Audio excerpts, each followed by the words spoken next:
السلام عليكم ورحمة الله وبركاته. السلام عليكم ورحمة الله وبركاته. إن الحمد لله نحمده ونستعينه ونستغفره ونعوذ بالله من شرور أنفسنا وسيئات أعمالنا. من يهده الله فلا مضل له ومن يضلل فلا هادي له. أشهد أن لا إله إلا الله وحده لا شريك له وأشهد أن محمدا عبده ورسوله.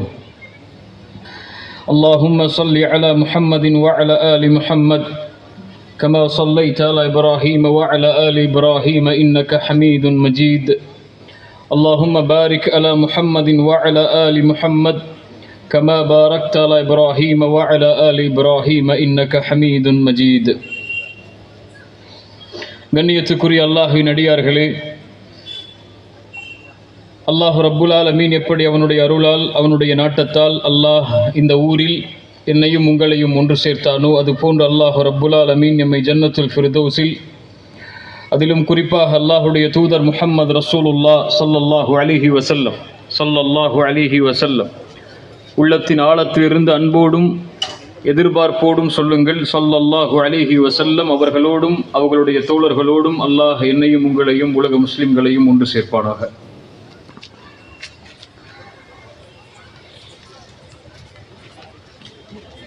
இந்த உலக சமூகத்தில் ஒரு சமூகம் நிலை பெறுவதற்கும் ஒரு சமூகம் அழிவின் பாதையில் பயணிப்பதற்கும் ஒரு சமூகம் வெற்றியடைவதற்கும் ஒரு சமூகம் தோல்வியை நோக்கி செல்வதற்கும் ஒரு சமூகம் கண்ணியத்தில் உயர்ந்திருப்பதற்கும் ஒரு சமூகம் இழிவை நோக்கி பயணிப்பதற்கும் ஒரு சமூகத்தின் மதிப்பும் மரியாதையும் அல்லாஹ்வின் உதவியும் வெற்றியும் ஒரு சமூகத்தை சூழ வேண்டுமென்றால் அந்த சமூகத்திலே வாழக்கூடிய வாலிபர்கள் தங்களுடைய நிலைகளை சரிபடுத்தி இருக்க வேண்டும். எந்த ஒரு சமூகத்தின் வாலிப சமூகம் வழி தவறுமோ, எந்த ஒரு சமூகத்தின் வாலிப சமூகத்துடைய ஆண்களும் பெண்களும் அல்லாஹ்வின் வழியை விட்டு அல்லாஹுடைய தூதர் முஹம்மது ரசூலுல்லாஹ் ஸல்லல்லாஹு அலைஹி வஸல்லம் அவர்களுடைய வழியை விட்டு வழி தவறுமோ அந்த சமூகம் கண்ணியத்தின் பாதையில், வெற்றியின் பாதையில், உயர்வின் பாதையில், மதிப்பின் பாதையில் ஒருபோதும் பயணிக்க முடியாது. உலக சமூகத்தை எங்கு நீங்கள் எடுத்து பார்த்தாலும் ஒரு சமூகம் வெற்றி அடைவதற்கும் தோல்வி அடைவதற்கும், கண்ணியம் அடைவதற்கும் இழிவடைவதற்கும், உயர்வதற்கும் தாழ்வதற்கும் அடிப்படை அந்த சமூகத்துடைய வாலிப சமூகம்தான். அது சீரானால் அந்த ஒட்டுமொத்த சமூகமும் சீராகும். அது கெட்டால் அந்த ஒட்டுமொத்த சமூகமும் சீர்கேட்டில் விழும். அல்லாஹுடைய மார்க்கம் இந்த பூமியில் வேரூன்றுவதற்கு அல்லாஹுடைய தூதர் ஸல்லல்லாஹு அலைஹி வஸல்லம் அவர்களுடைய வழிமுறைகள் இந்த உலகம் முழுக்க எடுத்து செல்லப்பட்டதற்கு அல்லாஹுவால் தேர்ந்தெடுக்கப்பட்ட ஒரு சமூகத்தை அல்லாஹுடைய தூதரோடு அல்லாஹ் அமைத்தான் என்றால் அது நபித்தோழர்கள், சஹாபாக்கள். அந்த சஹாபாக்களுடைய ஒட்டுமொத்த எண்ணிக்கையையும் ஆரம்பத்திலிருந்து இறுதி வரை நீங்கள் எடுத்து பார்த்தால் விரல் விட்டு எண்ணக்கூடிய சில நபித்தோழர்களை தவிர பெரும்பான்மையான நபித்தோழர்கள் எல்லோரும் வாலிபர்கள். அல்லாஹுடைய தூதர் ஸல்லல்லாஹு அலைஹி வஸல்லம் அவர்களும் ஒரு வாலிபர் தான். 40 வயதை பூர்த்தியாகிய நிலையில்தான், வாலிபத்துடைய நிலைமையை அவர்கள் முடிக்கக்கூடிய நிலையில்தான் அல்லாஹ் ரப்புல் ஆலமீன் அவர்களை நபியாக, ரசூலாக, இறுதி தூதராக, அல்லாஹ்வின் நேசராக அல்லாஹ் தேர்ந்தெடுத்தான். அபூபக்கர் சித்திக் ரலியல்லாஹு அன்ஹு அல்லாஹுடைய தூதரை முதலாக ஈமான் கொண்ட நபித்தோழர், அல்லாஹுடைய தூதருடைய நண்பர், அல்லாஹுடைய தூதருடைய நண்பர். அவர்கள் அல்லாஹுடைய தீனை ஏற்கும் போது 37 வயதுடைய வாலிபர்கள் அவர்கள். உமர் இப்னு கத்தாப் ரலியல்லாஹு அன்ஹு அவர்களும் அதே 37 அல்லது 38 வயதை அடைந்த வாலிபர் அவர்கள். அதுபோலதான் உஸ்மான் இப்னு அஃபான் ரலியல்லாஹு அன்ஹு 30 வயதை எட்டி இருக்கக்கூடிய வாலிப பருவத்திலே வசித்தவர்கள். அலி இப்னு அபி தாலிப் ரலியல்லாஹு அன்ஹு வாலிப பருவத்தை துவங்கிய வயதில் அவர்கள் அல்லாஹ்வுடைய தீனை ஏற்றார்கள்.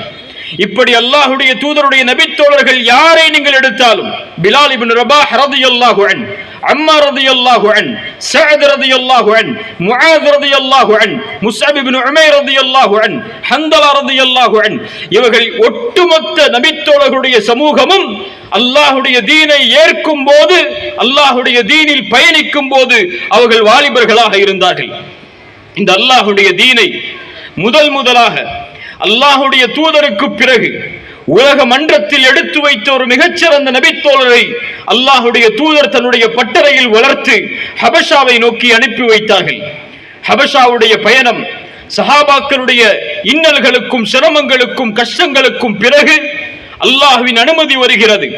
முதல் ஹிஜ்ரத்திற்காக மக்காவிலே தங்களுடைய சொந்த ஊரை விட்டு, சொந்த நாட்டை விட்டு, குடும்பத்தை விட்டு, உறவுகளை விட்டு நபித்தோழர்கள் முதலாக சிறு குழுவாக பயணிக்கிறார்கள் ஹபஷாவை நோக்கி.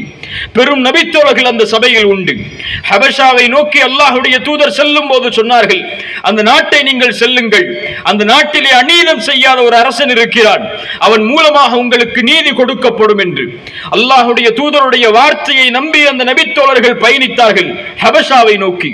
ஹபஷாவை நோக்கி செல்வதை அறிந்த குறைஷி தலைவர்களும் அவர்களை எப்படியாவது தடுத்து நிறுத்தி ஹபஷாவிலே வாழக்கூடிய அந்த அரசனுக்கு முன்னால் அவர்களை குற்றவாளிகளாக நிறுத்த வேண்டும் என்று அவர்களும் தங்களுடைய எண்ணிக்கையை கொண்டு கிளம்பி செல்கிறார்கள்.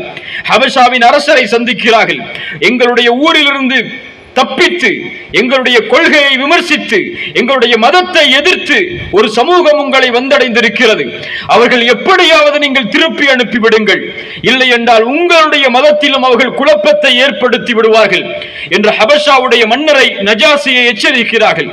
நஜாசி அரசர் சொல்லுகிறார், அவர்களை சந்தித்து அவர்களுடைய வார்த்தையை நான் கேட்கும் வரை அவர்களுக்கு நான் இங்கிருந்து செல்வதற்கு அனுமதி அளிக்க மாட்டேன் என்ற வார்த்தையை கூறி அந்த நபித்தோழர்களை அழைக்கிறார்.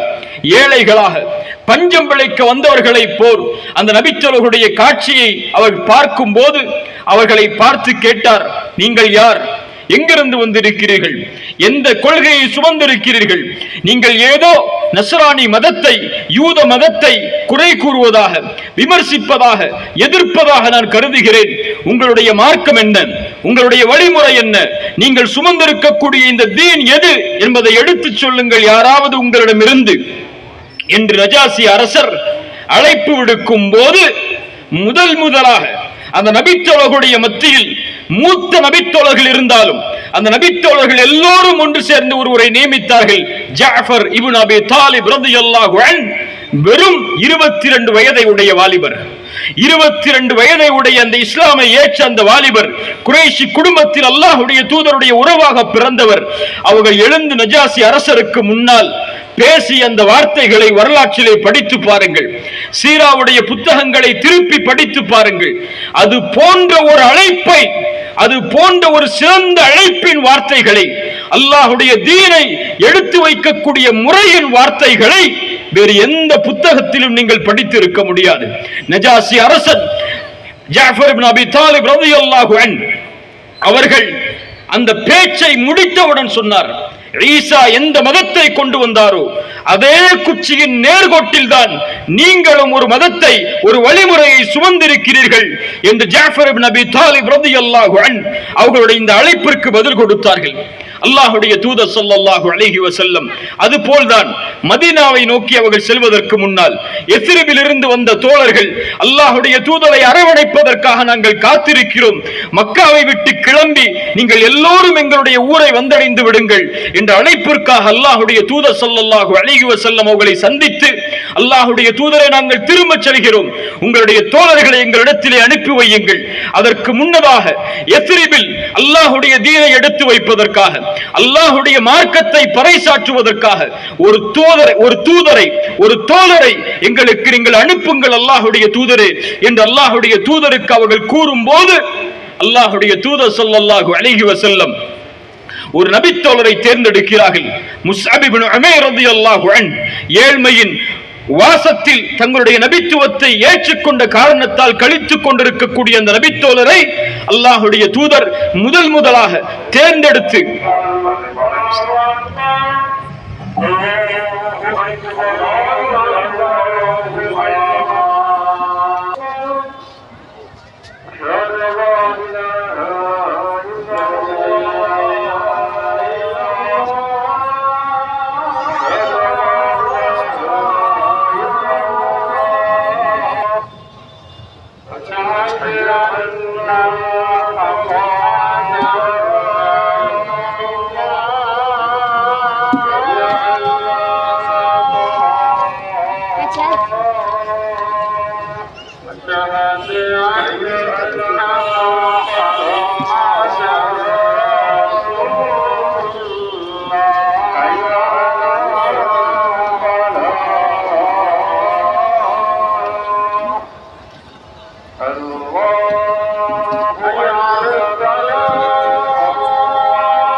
الحمد لله رب العالمين والصلاة والسلام على أشرف الأنبياء والمرسلين نبينا محمد وعلى آله وأصحابه ومن تبعهم بإحسان إلى يوم الدين.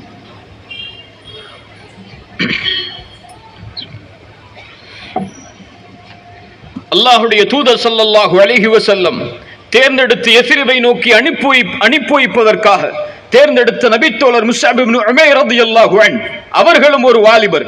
மதீனாவிலே இஸ்லாமை ஏற்ற அன்சாரி தோழர்கள், பெரும்பான்மையான அன்சாரி தோழர்கள் அல்லாஹுடைய தீனை ஏற்றது முஸ்அப் இப்னு உமைர் ரலியல்லாஹு அன்ஹு அவர்களுடைய கரத்தில் தான். அந்த தராசை தங்களுடைய வாலிப பருவத்திலேயே அந்த நன்மைகளை சுமந்தவர்கள் அல்லாஹுடைய தூதரால் தேர்ந்தெடுக்கப்பட்ட முஸ்அப் இப்னு உமைர் ரலியல்லாஹு அன்ஹு. அல்லாஹுடைய தூதர் ஸல்லல்லாஹு அலைஹி வஸல்லம் ஷாமை நோக்கி அல்லாஹுடைய தீனை எடுத்து வைப்பதற்காக ஒரு நபித்தோழரை தேர்ந்தெடுத்தார்கள். முஆத் இப்னு ஜபல் ரலியல்லாஹு அன்ஹு முஆதை அழைத்தார்கள். அல்லாஹுடைய தூதர், முஆதே, உன்னை நான் நேசிக்கிறேன் அல்லாஹ்விற்காக என்று அல்லாஹுடைய தூதர் கூறி சொன்னார்கள். முஆதே, யூத நஸ்ரானிகள் வசிக்கக்கூடிய மக்களை நோக்கி உன்னை அனுப்புகிறேன். எதற்காக தெரியுமா?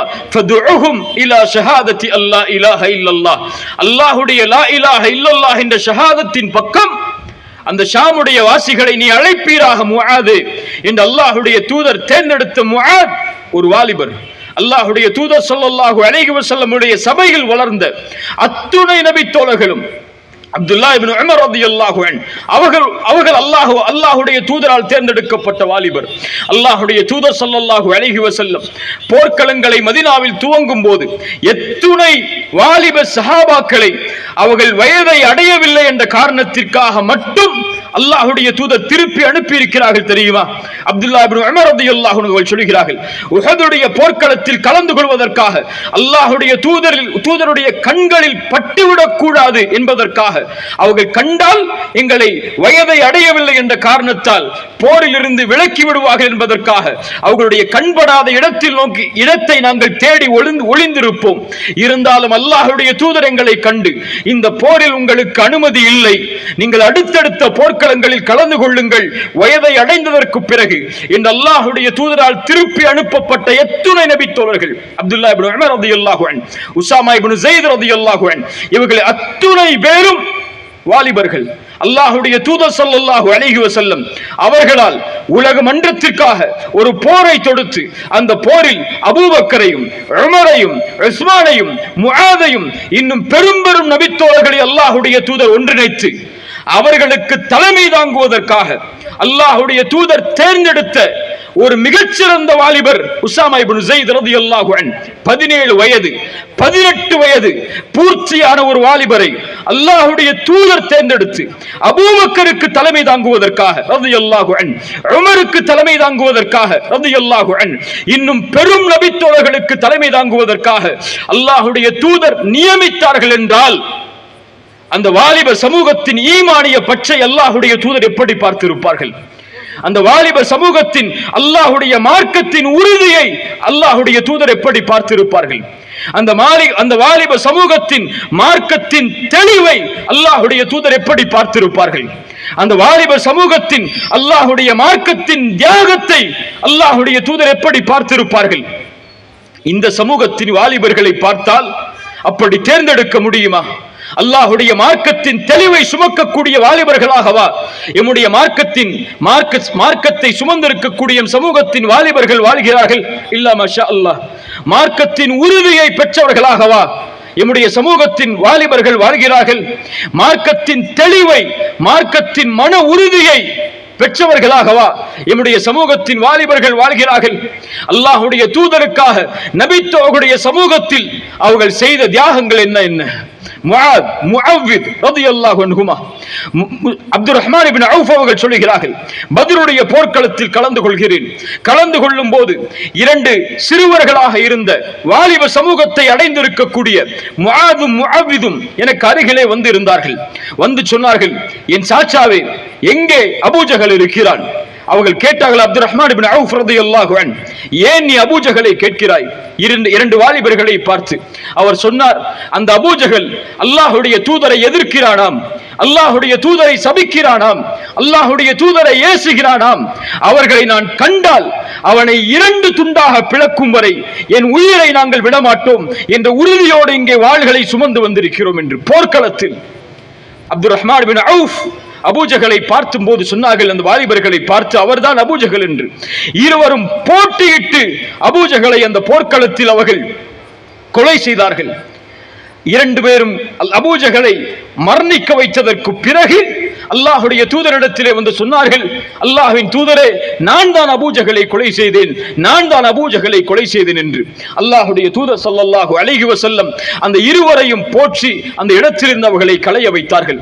அல்லாஹுடைய தூதர் ஸல்லல்லாஹு அலைஹி வஸல்லம் இப்படி எத்துணை வாலிப சமூகத்தின் வாலிபர்களை தெரியுமா அல்லாஹுடைய தூதர் தன்னுடைய பட்டறையில் வைத்திருந்தார்கள்.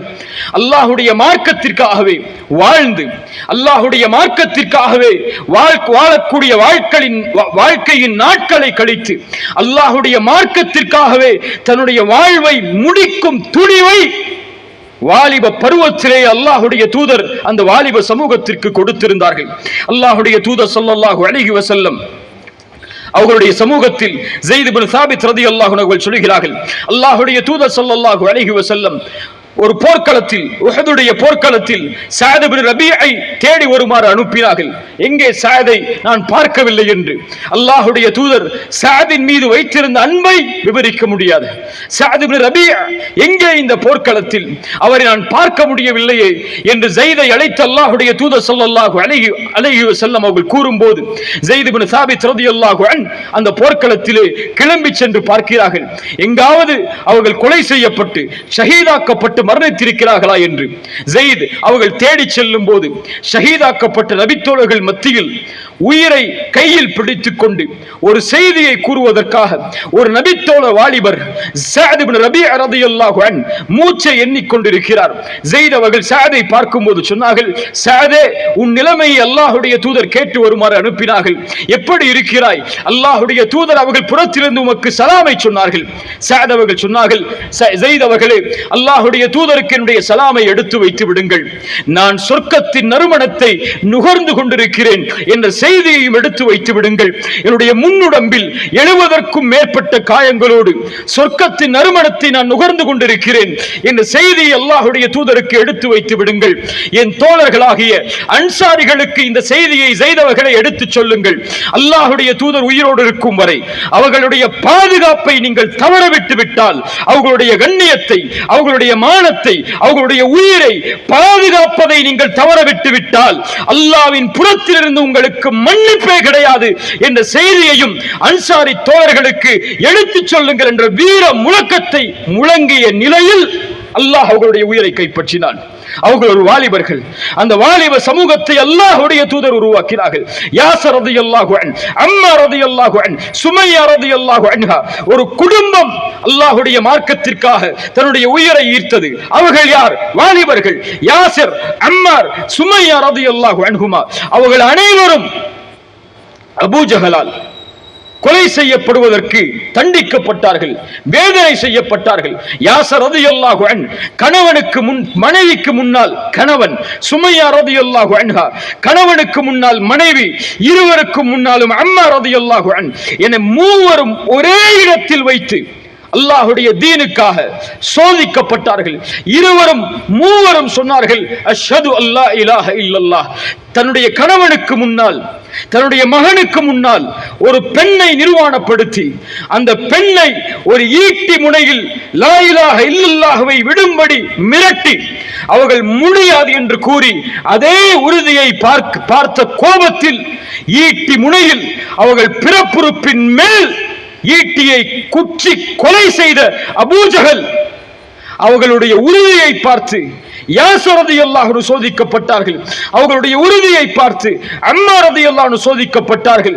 இப்படி சஹாபாக்களுடைய எண்ணிக்கையில் எத்தனை பேரை நீங்கள் எண்ணினாலும் இவர்கள் எல்லோரும் வாலிப சமூகத்தில் அல்லாஹ்வுடைய தீனை ஏற்று, வாலிப சமூகத்தில் அல்லாஹ்வுடைய தீனுக்காக தங்களுடைய வாழ்வை அர்ப்பணிக்க துணிந்து, வாலிப சமூகத்தில் அல்லாஹ்வுடைய தீனை எடுத்து வைப்பதற்காக நாடுகள் பார்க்காமல், நாட்கள் பார்க்காமல், யுகங்கள் பார்க்காமல் ஒட்டுமொத்த வாழ்வையும் கழித்து அல்லாஹுடைய தீனை இந்த உலகத்திலே பறைசாற்றுவதற்கு உலகம் முழுக்க பறந்து இன்று வரை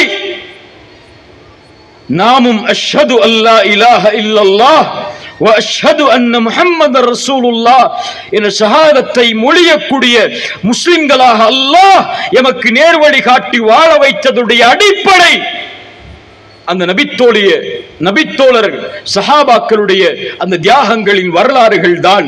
அல்லாஹ் அதை அவனுடைய குர்ஆனுடைய வசனத்தில் எளிதாக பதிவு செய்கிறான். முஹம்மதுர் ரசூலுல்லாஹ், முஹம்மத் ஸல்லல்லாஹு அலைஹி வஸல்லம் அல்லாஹ்வுடைய ரசூல். வல்லதீன மஅஹு, அவர்களோடு ஈமானை ஏற்றுக்கொண்டவர்கள். அல்லாஹு அக்பர். இது சாதாரண சிறப்பு கிடையாது, சாதாரண அந்தஸ்து கிடையாது. ஒரு நபியோடு அல்லாஹ் ஒரு சமூகத்தை அங்கீகரித்து இணைக்கிறான் என்றால் அந்த சமூகத்தை அல்லாஹ்வின் பார்வையில் பார்த்தால் சாதாரண அங்கீகாரம் கிடையாது. அது வல்லதீன மஅஹு, அவர்களோடு ஈமானை ஏற்றுக்கொண்டவர்கள். அஷித்தாஉன் அலல் குஃபார் வருஹமாஉ பைனஹும், காஃபிர்களோடு கடுமையாக நடந்து கொள்வார்கள். இறை நம்பிக்கையாளர்களோடு இரக்கத்தோடு நடந்து கொள்வார்கள். காஃபிர்களோடு கடுமையோடு நடந்து கொள்வார்கள் என்றால் காஃபிர்களை பார்த்தால் அவர்களை வெறுப்பார்களா? இறை மறுப்பாளர்களை பார்த்தால் அவர்களை வெறுத்து ஒதுக்கி வாழ்வார்களா? அப்படியல்ல இந்த வசனங்களின் அர்த்தம். காஃபிர்களோடு முஃமின்கள் கடுமையோடு நடந்து கொள்வார்கள் என்றால் அல்லாஹ்வுடைய தீனை செயல்படுத்தும் போது எந்த சமரசமும் இணை வைப்பாளர்களோடு இணைக்காமல் அல்லாஹ்வுடைய தீனை பின்பற்றுவதில் காஃபிர்களோடு கடுமையோடு நடந்து கொள்வார்கள். இறை மறுப்பாளர்களோடு கடுமையோடு நடந்து கொள்வார்கள். ருஹமாஉ பைனஹும், அல்லாஹ்வுடைய தீனை செயல்படுத்துவதில், அல்லாஹ்வுடைய தீனை எடுத்து வைப்பதில், நன்மையை ஏவி தீமையை தடுக்கக்கூடிய அம்சத்தில் முஃமின்களோடு அவர்கள் இரக்கத்தோடு நடந்து கொள்வார்கள். ருஹமாஉ பைனஹும், அல்லாஹ் குர்ஆனிலே சொல்கிறான். தராஹும், நபியே அந்த நபித்தோழர்கள் சஹாபாக்களை நீங்கள் பார்த்தால் ருக்கஅன் சுஜ்ஜதா, ஒருவரை ருக்கூஇலே நீங்கள் பார்க்கலாம், ஒருவரை சுஜூதிலே நீங்கள் பார்க்கலாம். யப்தகூன ஃபض்லம் மினல்லாஹி வ ரிضவானா, அவர்களுடைய வாழ்க்கையின் நோக்கம், அவர்களுடைய ஒட்டுமொத்த குறிக்கோளும் அல்லாஹ்வுடைய பொருத்தம் தான். அவர்களுடைய விடியல், அவர்களுடைய வாழ்வு, அவர்களுடைய மரணம், இவை அனைத்தும் அல்லாஹ்வுடைய பொருத்தத்தை நோக்கிதான். சீமாஹும் ஃபீ உஜூஹிஹிம் மின் அஸரி ஸுஜூத். அல்லாஹு அக்பர், அல்லாஹு அக்பர். குர்ஆன் நபித்தோழர்களை எப்படி அறிமுகப்படுத்துகிறது பாருங்கள். நபியே, அவர்களுடைய நெற்றியை நீங்கள் பார்த்தால், அவர்களுடைய நெற்றியை நீங்கள் பார்த்தால் சுஜூதின் அடையாளங்களை பார்ப்பீர்கள் நபியே. அல்லாஹு அக்பர். யாரை பார்த்து குர்ஆன் சொல்கிறது? அபூபக்கரை பார்த்து குர்ஆன் சொல்கிறது ரலியல்லாஹு அன்ஹு. உமரை பார்த்து ரலியல்லாஹு அன்ஹு குர்ஆன் சொல்கிறது. மேலே குறிப்பிட்ட அத்துணை வாலிப சமூகத்தையும் பார்த்து குர்ஆன் சொல்கிறது. நபியே, அவர்களுடைய நெற்றியை பார்த்தால் சுஜூதுடைய அடையாளங்களை பார்ப்பீர்கள். சுஜூதுடைய அடையாளங்கள் எதில் வரும்? எதில் வரும்? எதில் வரும்? ஸலாவில் வரும், தொழுகையில் வரும். அல்லாஹ் குறிப்பிடுகிறான், அந்த சமூகம் அல்லாஹ்வுடைய வணக்கத்தில் நேரான சமூகம். அதுதான் அல்லாஹ்வுடைய தூதரோடு தேர்ந்தெடுக்கப்பட்டு பயணிக்கக்கூடிய சமூகம். தொழுகை இல்லாத, தொழுகையில் பொறுப்போக்காக இருக்கக்கூடிய, தொழுகையை அலட்சியப்படுத்தக்கூடிய சமூகத்திற்கும் அல்லாஹ்வுடைய தூதருடைய சமூகத்திற்கும் எந்த ஒரு சம்பந்தமும் இல்லை. குர்ஆன் சொல்கிறது, அல்லாஹ்வுடைய தூதருடைய நபிமொழி சொல்கிறது. அல்லாஹுல்லதி பைனனா வ பைனஹும் அஸ்ஸலா, எமக்கும் இறை மறுப்பாளர்களுக்கும் இருக்கக்கூடிய உடன்படிக்கை தொழுகைதான். யார் தொழுகையை பிரித்து பார்ப்பானோ, இஸ்லாமிலிருந்து தொழுகையை விடுவானோ, இந்த உடன்படிக்கையை மறுப்பானோ, ஃபக்கது கஃபர், அவன் இஸ்லாமை ஏற்ற காஃபிராகிறான்.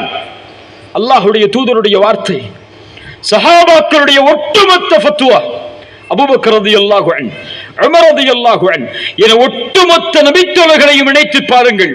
அவர்கள் ஒட்டுமொத்த நபித்தோழர்களுடைய ஃபத்வாவும் தொழுகையை வேண்டுமென்றே விடக்கூடிய ஒரு முஸ்லிமான வாலிபன் அல்லது வாலிப பெண் அல்லது சமூகத்திலே வசிக்கக்கூடிய முஸ்லிம்கள் இருந்தால் தொழுகையை வேண்டுமென்று தன் மீது கடமை என்று தெரிந்தும் அலட்சியத்தாலோ பொழுதுபோக்காலோ தொழுகையை விட்டால் அவன் இஸ்லாமிய மார்க்கத்தை விட்டு வெளியேறிய காஃபிர். இந்த கூட்டத்தில் ஃபஜ்ரை தொழாதவர்கள் உண்டு, இல்ல மாஷா அல்லாஹ், அல்லாஹ் பாதுகாத்தவர்களை தவிர. அல்லது ஃபஜ்ரை ஜமாஅத்தோடு தொழாதவர்கள் உண்டு, அல்லது ஃபஜ்ரை சூரியன் உதயமாவதற்கு முன்னால் தொழாதவர்கள் உண்டு. உண்டா இல்லையா? அலட்சியத்தில், உறக்கத்தில், எந்தவித தயாரிப்பும் இல்லாமல் அலட்சியத்தோடு சூரியன் உதயமானதற்கு பிறகு எழுந்து ஏதோ கடமையை நிறைவேற்றுவதற்காக ஃபஜ்ரை தொழுதவர்களும் இங்கு உண்டு. இல்ல மாஷா அல்லாஹ், அல்லாஹ் பாதுகாத்தவர்களை தவிர. உங்களுக்கெல்லாம் தெரியுமா குர்ஆனுடைய தீர்ப்பென்ன தெரியுமா? நபித்தோர்களுடைய தீர்ப்பென்ன தெரியுமா? எந்த ஒன்றில் அல்லாஹ்வுடைய தூதர் இந்த சமூகத்தை கட்டமைத்தார்களோ, எந்த ஒரு அடிப்படையில் இந்த சமூகத்தை அல்லாஹ்வுடைய தூதர் வார்த்தெடுத்தார்களோ, எதில் உறுதியோடு தெளிவோடு போர்க்களத்தை சந்தித்தாலும் தன் நிலையை மறந்திருந்தாலும் ஒருபோதும் அதை விடக்கூடாது என்று அல்லாஹ்வுடைய தூதர் தடுத்திருந்தார்களோ, எந்த ஒரு நிலையில் அல்லாஹ்வுடைய தூதர் இந்த சமூகத்தை கண்ட காட்சியில் தன் உயிரை பிரிந்தார்களோ, உங்களுக்கெல்லாம் தெரியுமா அல்லாஹ்வுடைய தூதருடைய கடைசி பார்வை இந்த சமூகத்தின் மீது. அனஸ் இப்னு மாலிக் ரலியல்லாஹு அன்ஹு அவர்கள் சொல்லுகிறார்கள், அல்லாஹ்வுடைய தூதர் நோய் படுக்கையில் தொழுகை நடத்த முடியவில்லை. அபூபக்கரை தொழுகை நடத்த கூறுமாறு அல்லாஹ்வுடைய தூதர் ஏவி பல வக்துகள் கடக்கிறது. அல்லாஹ்வுடைய தூதருடைய வருகையை எதிர்பார்த்து ஒவ்வொரு வக்தையும் தொழுது கொண்டு இருக்கிறார்கள் நபி தோழர்கள். கடைசி தொழுகை, அல்லாஹ்வுடைய தூதர் தொழுத தொழுகையின் கடைசி காட்சி. அல்லாஹ்வுடைய தூதர் அபூபக்கருடைய தலைமையில் நாங்கள் தொழுது கொண்டிருக்கும் போது அல்லாஹ்வுடைய தூதர் தங்களுடைய அறையின் அந்த திரையை கொஞ்சம் அகற்றினார்கள். அகற்றும் போது எங்களுடைய முகமெல்லாம் உள்ளமெல்லாம் அல்லாஹ்வுடைய தூதர் வரப்போகிறார்கள் என்ற மகிழ்ச்சியில் ஆனந்தம் அடைந்தது. தொழுகையில் சலசலப்பானோம். அல்லாஹ்வுடைய தூதரை நான் பார்த்தேன். அவர்களுடைய முகத்தை இறுதியாக அவர்கள் முகமெல்லாம் புன் சிரிப்பை சிரித்தவர்களாக, மகிழ்வின் ஆனந்தத்தில் உச்சத்தில் தொட்டவர்களாக அல்லாஹ்வுடைய தூதர் புன் சிரிப்போடு அந்த திரையை மீண்டும் மூடினார்கள். அதற்கு பிறகு அல்லாஹ்வுடைய தூதரை நாங்கள் உயிரோடு பார்க்கவில்லை. இன்னா லில்லாஹி வ இன்னா இலைஹி ராஜிஊன். அல்லாஹ்வுடைய தூதருடைய கடைசி பார்வை அந்த சமூகம் எதில் நிற்கும் போது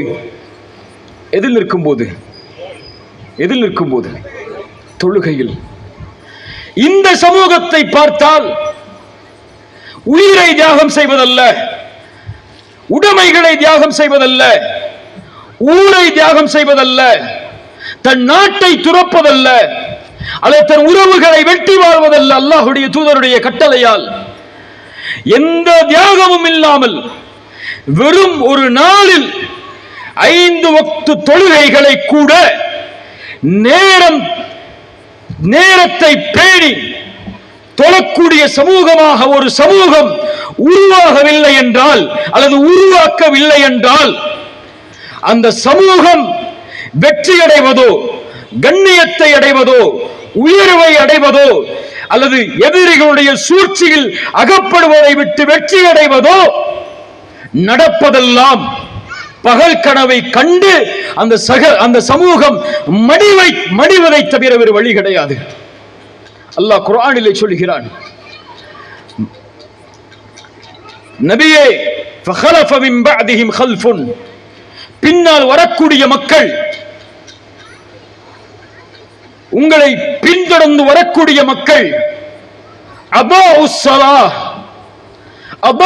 ஸலாஹ், தொழுகையை வீணடிப்பார்கள்.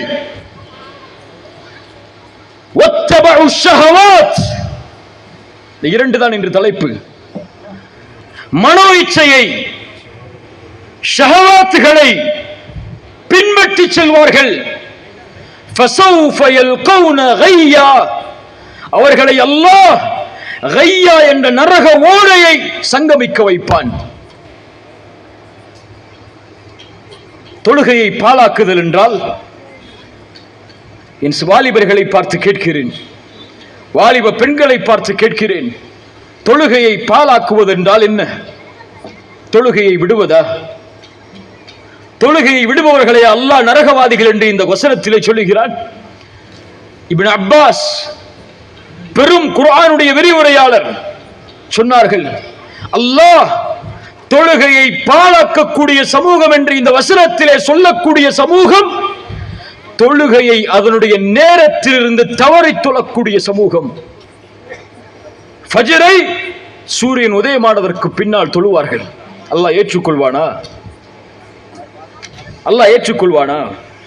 துஹரை அஸருடைய நேரத்தில் தொழுவார்கள். அல்லாஹ் ஏற்றுக்கொள்வானா? ஒரு ஃபத்வா, அறிஞர்களுடைய ஃபத்வா அது. சொல்லுவார்கள், ஒருவன் ஃபஜருக்கு முன்னால் உறங்குகிறான், எந்தவித தயாரிப்பும் இல்லாமல் உறங்கி எழுகிறான். சூரியன் உதயமானதற்கு பிறகு, சூரியன் உதயமானதற்கு பிறகு ஃபஜ்ர் தன் மீது கடமை என்று தெரிந்தும் தொழாமல், வேண்டுமென்றே தயாரிப்புகள் இல்லாமல் உறங்கிய இந்த வாலிபன் எழுந்து எத்துணை முறை ஃபஜ்ரை தொழுதாலும் அல்லாஹ் அந்த ஃபஜ்ரை அங்கீகரிக்க மாட்டான், அல்லாஹ் ஏற்றுக்கொள்ள மாட்டான், அல்லாஹ் அங்கீகரிக்க மாட்டான். அல்லாஹ் அந்த தொழுகையை அவன் தொழுது முடிப்பதற்கு முன்னால் தூக்கி எறிவான். தொழுகையா இதெல்லாம்?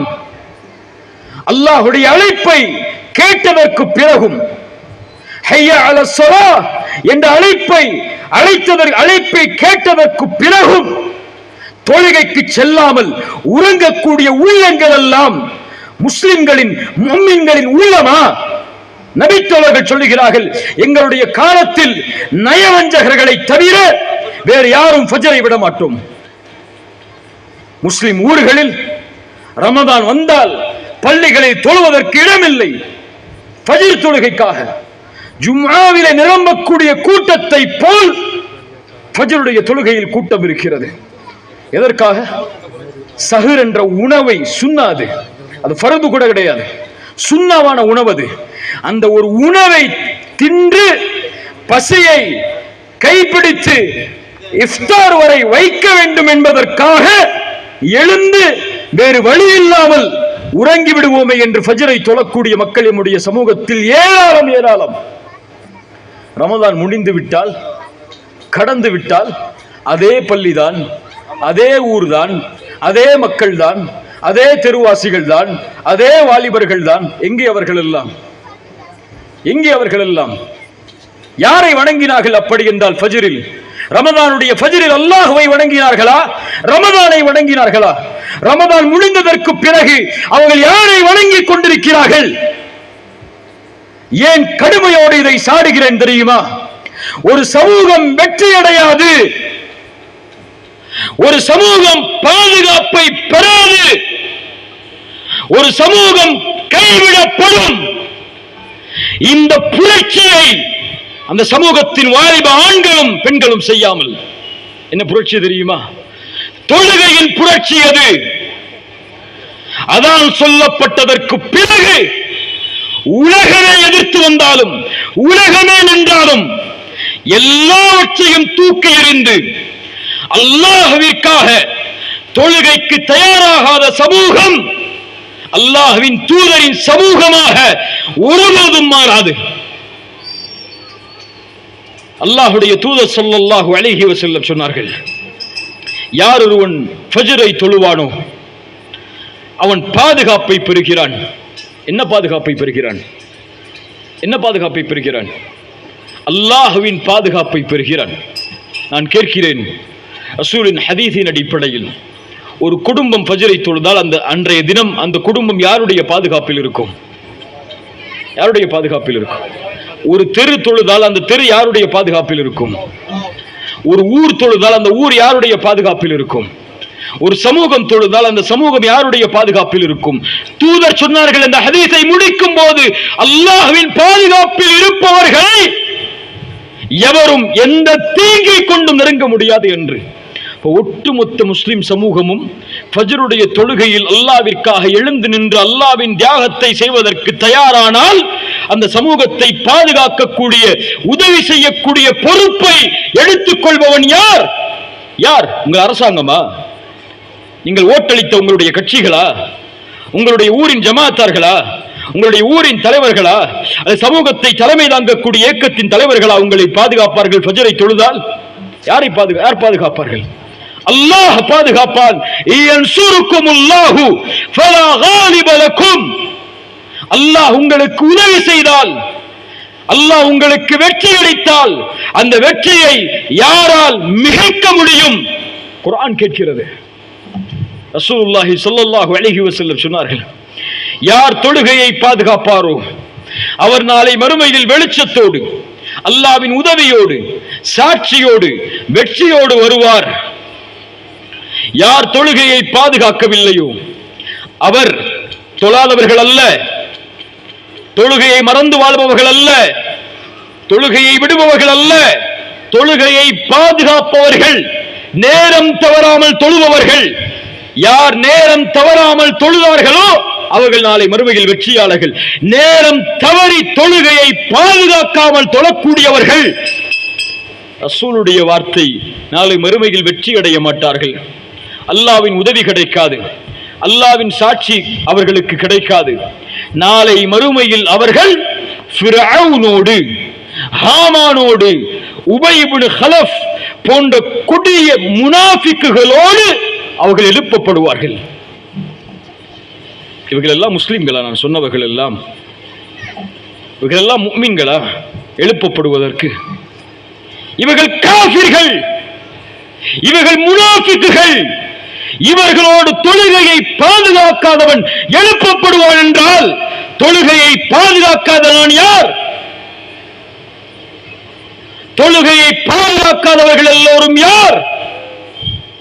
ரசூலுடைய ஹதீஸின் அடிப்படையில் அல்லது எந்த அறிஞர்களை எல்லாம் பெரும் அறிஞர்களாக இந்த சமூகம் போற்றுமோ, இமாம் ஷாஃபிஈ, அபு ஹனீஃபா, இமாம் மாலிக், அஹ்மத் பின் ஹம்பல் ரஹிமஹுமுல்லாஹ், இந்த 4 பெரும் இமாம்களுடைய ஒட்டுமொத்த ஃபத்வாவும் என்ன தெரியுமா? அதை ஷாஃபி இமாமை பின்பற்றக்கூடிய மக்கள் பின்பற்றுவார்களா?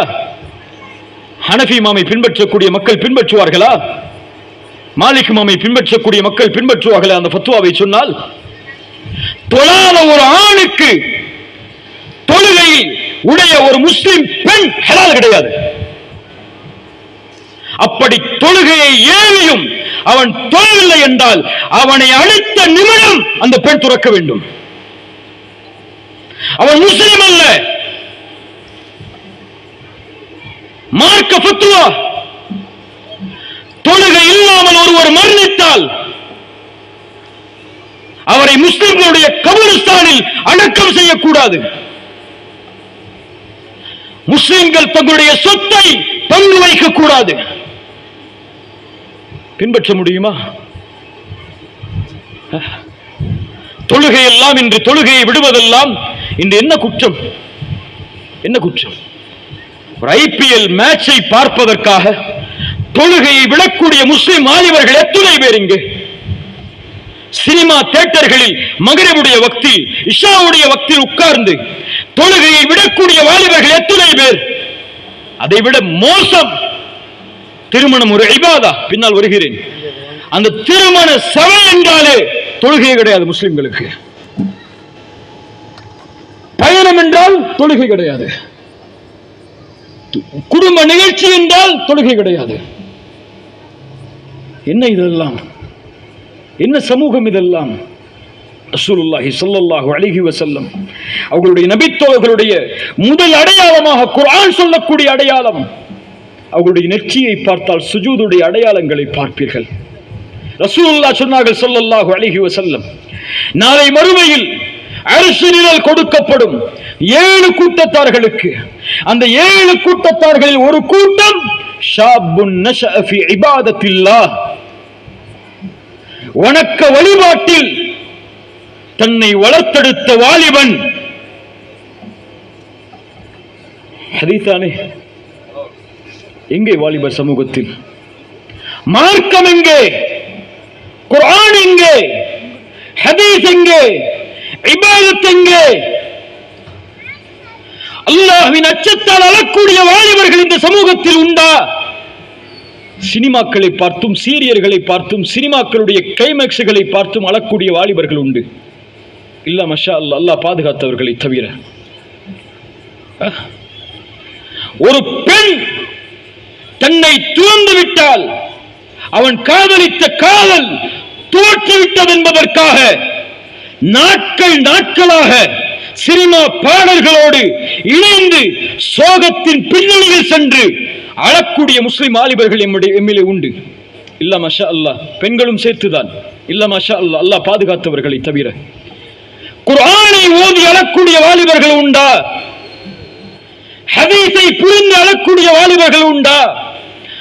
மறுமையை நினைத்து பயந்து அழக்கூடிய வாலிபர்கள் உண்டா? மரணத்தை நினைத்து பயந்து அழக்கூடிய வாலிபர்கள் உண்டா? கபர்களை சந்தித்து ஈமானை மெருகேற்றக்கூடிய வாலிபர்கள் உண்டா? மார்க்க கல்வி சபையில் கலந்து கொண்டு குர்ஆனை கேட்கும் போது, ஹதீஸை கேட்கும் போது அழக்கூடிய வாலிபர்கள் இந்த சமூகத்தில் உண்டா? ஷாபுன் நஷஅ ஃபீ இபாதத்தில்லாஹ். இவர்கள் நாளை மறுமையில் அர்ஷின் நிழல். யாருக்கு அந்த நிழல்? யாருக்கு அந்த நிழல்? அபூபக்கருக்கு அந்த நிழல் ரலியல்லாஹு அன்ஹு, உமருக்கு அந்த நிழல் ரலியல்லாஹு அன்ஹு, உஸ்மானுக்கு அந்த நிழல் ரலியல்லாஹு அன்ஹு, பிலாலுக்கு அந்த நிழல் ரலியல்லாஹு அன்ஹு, சஅதிற்கு அந்த நிழல் ரலியல்லாஹு அன்ஹு, முஆதுக்கு அந்த நிழல் ரலியல்லாஹு அன்ஹு, ஹந்தலாவிற்கு, முஸ்அப் இப்னு உமைருக்கு, அர்கமிற்கு, இப்படி அல்லாஹ்வுடைய தூதரை ஏற்றுக்கொண்டு வாழ்ந்து மரணித்த அத்துரை நபித்தோழ ஆண்களுக்கும் நபித்தோழிய பெண்கள் ஃபாத்திமா ரலியல்லாஹு அன்ஹா, ஆயிஷா ரலியல்லாஹு அன்ஹா, ஹதீஜா ரலியல்லாஹு அன்ஹா, இவர்களுக்கு அந்த நிழல். நான் மேற்கூறிய அவர்களின் வரலாறுகள் என்ன? என் வரலாறு என்ன? உங்கள் வரலாறு என்ன? என்ன வரலாறு? என்ன தியாகத்தை செய்தாய்? எதை நோக்கமாக கொண்டு பயணிக்கிறாய்? எது உன் வாழ்க்கையின் குறிக்கோள்? எதற்காக படைக்கப்பட்டாய்? எதற்காக வளர்க்கப்படுகிறாய்? எதற்கு அஷ்ஹது அல்லா இலாஹ இல்லல்லாஹ் வ அஷ்ஹது அன்ன முஹம்மதர் ரசூலுல்லாஹ் என்ற ஷஹாதத்தை சுமக்கிறாய்? எதற்கு மறுமையின் நம்பிக்கையை சுமக்கிறாய்? எதற்கு சொர்க்கத்தின் நம்பிக்கையை, நரகத்தின் நம்பிக்கையை, அல்லாஹ்வின் சந்திப்பின் நம்பிக்கையை சுமக்கிறாய்? இந்த கேள்விகளுக்கெல்லாம் என்ன பதில்? பதில் உண்டா? காலை விழித்தால் என் சமூகத்தின் வாலிபனுடைய நோக்கம் என்ன? இரவில் தூங்கச் சென்றால் என் சமூகத்தின் வாலிபனின் நோக்கம் என்ன? என் வாலிப பெண்களின் நோக்கம் என்ன? குறிக்கோள் என்ன? எதை பார்க்கிறார்கள்? எதை ரசிக்கிறார்கள்? எதில் அவர்கள் மூழ்குகிறார்கள்? எதை நோக்கமாக கொண்டு பயணிக்கிறார்கள்? யாரை முன்மாதிரியாக எடுத்துச் செல்கிறார்கள்? யாரை நோக்கமாக கொண்டு வாழ்கிறார்கள்? யாருக்காக போட்டியிடுகிறார்கள்? யாருக்காக சண்டையிடுகிறார்கள்? யாருக்காக தங்கள் வாழ்வை துறப்பதற்கு தயாராகிறார்கள்? எது அவர்களுடைய வாழ்க்கையின் நோக்கம்? மார்க்கமா? தீனா? தீனை சுமந்து உலகத்திற்கு இந்த தீனை பறைசாற்றுவதுதான் இந்த சமூகத்திலே வாழக்கூடிய பெரும்பான்மை வாலிப சமூகத்தின் நோக்கமா? குறிக்கோளா? லட்சியமா? இந்த கேள்விகளுக்கெல்லாம் ஒரே பதில் தான், இன்னா லில்லாஹி வ இன்னா இலைஹி ராஜிஊன். சத்து மடிந்து விட்டது அந்த சமூகம் எல்லாம். ஈமானை சுமந்து, ஈமானுக்காக எழுந்து, ஈமானுக்காக வாழ்ந்து, ஈமானுக்காக மரணிக்கக்கூடிய சமூகம் எல்லாம் மடிந்து அல்லாஹ்வுடைய தீனை விட்டு விலகியதால் ஷஹவாத்துகள் என்ற மிகப்பெரிய கடலில் மூழ்கக்கூடிய சமூகமாக நம்முடைய சமூகம் மாறிவிட்டது. அல்லாஹ்வுடைய தூதர் ஸல்லல்லாஹு அலைஹி வஸல்லம் அதை குறித்து தான் எச்சரிக்கை செய்தார்கள். பின்னால் ஒரு சமூகம் உருவாகும், முளம் முளமாக, ஜான் ஜானாக. அவர்கள் ஒரு உடும்பின் பொந்தில் நுழைந்தாலும் இவர்களும் அதில் நுழைய வேண்டும் என்று ஆசைப்படுவார்கள். அப்படி அவர்களை பின்பற்றக்கூடிய சமூகமாக என் சமூகம் உருவாகும் என்று அல்லாஹ்வுடைய தூதர் சொன்னார்கள். பிற சமூகம் உருவாகும் என்று சொல்லவில்லை, என் சமூகம் உருவாகும். அப்படி யாரை சொல்கிறீர்கள்? அல்லாஹ்வுடைய தூதரே, யூதர்களையும் நஸ்ரானிகளையுமா? ரசூலுல்லாஹ் சொன்னார்கள், வேறு யாரை நான் சொல்ல போகிறேன்? நான் வறுமையை பயப்படவில்லை என் சமூகத்தின் மீது. நான் பயப்படுவதெல்லாம் முன்னால் இருந்த சமூகம் எப்படி உலகத்தை நோக்கமாக கொண்டு பயணித்து அதற்காக போட்டியிட்டு தங்களுக்குள்ளே வீழ்ந்து கொண்டதோ அது போன்று என்னுடைய சமூகமும் வீழ்ந்து விடுமோ என்றுதான் நான் பயப்படுகிறேன் என்று அல்லாஹ்வுடைய தூதர் ஸல்லல்லாஹு அலைஹி வஸல்லம் சொன்னார்கள். எதிரிகள் என் சமூகத்தை நோக்கி பாய்வார்கள். உணவின் விருப்பை நோக்கி பசித்தவன் எப்படி பாய்வானோ அது போன்று அந்த நேரத்தில் எண்ணிக்கையில் குறைவாக இருப்போமோ? அல்லாஹ்வுடைய தூதரே, ரசூலுல்லாஹ் சொன்னார்கள், இல்லை, அந்த நேரத்தில் ஆற்றின் வெள்ளப்பெருக்கத்திலே, பிரளயத்தின் வெள்ளப்பெருக்கத்திலே வரக்கூடிய நுரையை விட கணக்கிட முடியாத அளவிற்கு எண்ணிக்கை இருக்கும். ஆனால் அந்த நுரைக்கு மதிப்பில்லாததை போல் உங்களுடைய எண்ணிக்கை எல்லாம் மதிக்கப்படாது. அல்லாஹ் எதிரிகளுடைய உள்ளத்திலிருந்து உங்கள் மீதுள்ள பயத்தை அல்லாஹ் எடுத்து அல்லாஹ் உங்கள் உள்ளத்திலே வகுனை சாட்டுவான். என்ன தெளிவான வார்த்தை பாருங்கள். எதிரிகளுடைய உள்ளத்திலிருந்து அல்லாஹ் உங்கள் மீதுள்ள பயத்தை அல்லாஹ் எடுத்து அல்லாஹ் உங்களுடைய மீது அல்லாஹ் பயத்தை சாட்டுவான், வகுனை சாட்டுவான். சுப்ஹானல்லாஹ். கோடி உலகத்தை மிஞ்சக்கூடிய எண்ணிக்கைகள் இன்று முஸ்லிம் சமூகம் வாழ்ந்தாலும் இந்த சமூகத்தை அழிப்பதற்கோ, இந்த சமூகத்தின் கண்ணியத்தை உடைப்பதற்கோ, இந்த சமூகத்தின் உரிமையை பறிப்பதற்கோ, இந்த சமூகத்தின் மதிப்பை குறைப்பதற்கோ அஞ்சக்கூடிய மக்கள் இந்த உலகத்திலே உண்டா? ஒரு ஈயை தட்டி விடுவது போல் இந்த சமூகத்தின் உரிமைகள் பறிக்கப்படுகிறது என்று உலக மன்றத்திற்கு முன்னால் சாதாரணமாக ஒரு சமூகம் தன்னுடைய உரிமை இழந்து, கண்ணியத்தை இழந்து, மதிப்பை இழந்து, மதிக்கப்படாமல் வாழக்கூடிய காட்சியை பார்க்கிறோம். இல்ல மாஷா அல்லாஹ், அல்லாஹ் பாதுகாத்தவர்களை தவிர. ரசூலுடைய வார்த்தை, அல்லாஹ்வுடைய தூதரை, வஹன் என்றால் என்ன? ரசூலுல்லாஹ் சொன்னார்கள் ஸல்லல்லாஹு அலைஹி வஸல்லம், ஹுப்புத் துன்யா வ கராஹியத்துல் மௌத். உலக ஆசை பெருகும், மரணத்தை வெறுத்து விடுவீர்கள். அர்த்தம், மறுமை உங்களுக்கு நோக்கம் அல்ல, அல்லாஹ்வின் சந்திப்பு உங்களின் நோக்கம் அல்ல, மார்க்கத்தின் வெற்றி உங்களின் நோக்கம் அல்ல. உங்களின் குறிக்கோள், உங்களின் நோக்கம், உங்களின் லட்சியம் எல்லாம் இந்த உலகத்தை சுற்றிதான் இருக்கும். உலகத்தை சுற்றிதான் இருக்கும். அல்லாஹு அக்பர், அல்லாஹு அக்பர். முஸ்லிம் சமூகத்தின் வாலிபர்களே, விழித்துக் கொள்ளுங்கள். எதிர்வரும் பிரச்சனைகளும், சோதனைகளும், சிரமங்களும் நீங்களும் நானும், எதிர்வரும் தலைமுறையும், எம்முடைய எதிர்த்து வரும் தலைமுறையும் பார்க்க போகும் சோதனைகளும் சிரமங்களும் சாதாரணமான சோதனைகளும் சிரமங்களும் அல்ல. அல்லது இன்றைய நிலைக்கு ஒவ்வொரு நாளும் உங்களுடைய உரிமைகள் பறிக்கப்படுகிறது. உங்களுடைய வசிப்பிடங்கள் சூறையாடப்படுகிறது. உங்களுடைய சுதந்திரமும் மார்க்கத்தை பின்பற்றக்கூடிய முறைகளும் தகர்த்தெறிவதற்கு திட்டங்களோடு, நோக்கத்தோடு, குறிக்கோளோடு, லட்சியத்தோடு உங்களை அழிப்பதையே நோக்கமாக கொண்டு பெரும் சமூகம் பயணித்துக் கொண்டிருக்கிறது. ஆனால் அதை குறித்த எந்த தெளிவும் இல்லாமல், எந்த கல்வியும் இல்லாமல், எந்த எடுத்து முறைகளும் இல்லாமல், எந்த வழிகாட்டல்களும் இல்லாமல், எங்கு செல்கிறோம், எங்கு செல்வோம், எதை சந்திப்போம் என்ற எந்த ஒரு நிலையின் அடிப்படையும் புரியாமல் ஒரு சமூகம் இருப்பதை பார்க்கும் போது என்ன சொல்லுவது? என்ன சொல்லுவது? தோழர், இன்னொரு 1/2 மணி நேரம் தான், கொடுக்காதீங்கம்மா.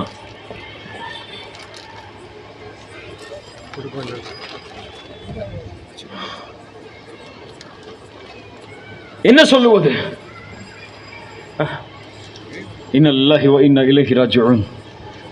யோசித்து பாருங்கள், ஒவ்வொரு நாளும் உங்களுக்கு எதிராக வரக்கூடிய திட்டங்கள் என்ன, சூழ்ச்சிகள் என்ன, சிரமங்கள் என்ன.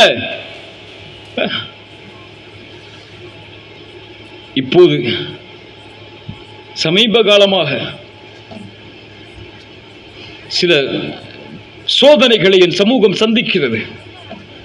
அதை ஒரு பெரும் சோதனையாக எடுத்துக்கொண்டு செயல்படுகிறது. சினிமாக்களில் எல்லாம் முஸ்லிம் சமூகம் விமர்சிக்கப்படுகிறது. முஸ்லிம்களை தவறான பிம்பத்தில் காட்சிப்படுத்துகிறார்கள். அதை எப்படியாவது தடை செய்ய வேண்டும் என்று பல இயக்கங்கள், பல முஸ்லிம்கள், பல வாலிபர்கள் போராடுகிறார்கள், ஸ்டேட்டஸ் வைக்கிறார்கள், அதற்காக முயற்சி எடுக்கிறார்கள். அல்லாஹ் அவர்களை அங்கீகரிக்கட்டும். ஒன்றை கேட்கிறேன், சோதனை இல்லாமல், சிரமம் இல்லாமல், பிரச்சனைகள் இல்லாமல், உங்களை எதிர்க்காமல், நீங்கள் விமர்சிக்கப்படாமல், உங்கள் உணர்வுகளும் உங்களுடைய உரிமைகளும் பறிக்கப்படாமல் இந்த பூமியில் அஷ்ஹது அல்லா இலாஹ இல்லல்லாஹ் அஷ்ஹது அன்ன முஹம்மது ரசூலுல்லாஹ் என்ற ஷஹாதத்தோடு வாழ வேண்டும் என்று நீங்கள் ஆசைப்படுகிறீர்களா? முதலில் படுகிறீர்களா? அப்படி ஒரு உலகில் முஸ்லிம்கள் வாழ வாய்ப்பே கிடையாது. முதலில் யார் சொல்வது? குர்ஆன் சொல்கிறது, அஹஸிபன் நாஸு அய்யுத்ரகு அய்யகூலு ஆமன்னா வஹும் லா யுஃப்தனூன். ஈமான் கொண்டோம் என்று கூறிவிட்டாலே அல்லாஹ் உங்களை சோதிக்காமல் விட்டு விடுவான் என்று எண்ணுகிறீர்களா? அல்லாஹ் இதற்கு முன்னால் இருந்த சமூகத்தை எப்படியெல்லாம் சோதித்தானோ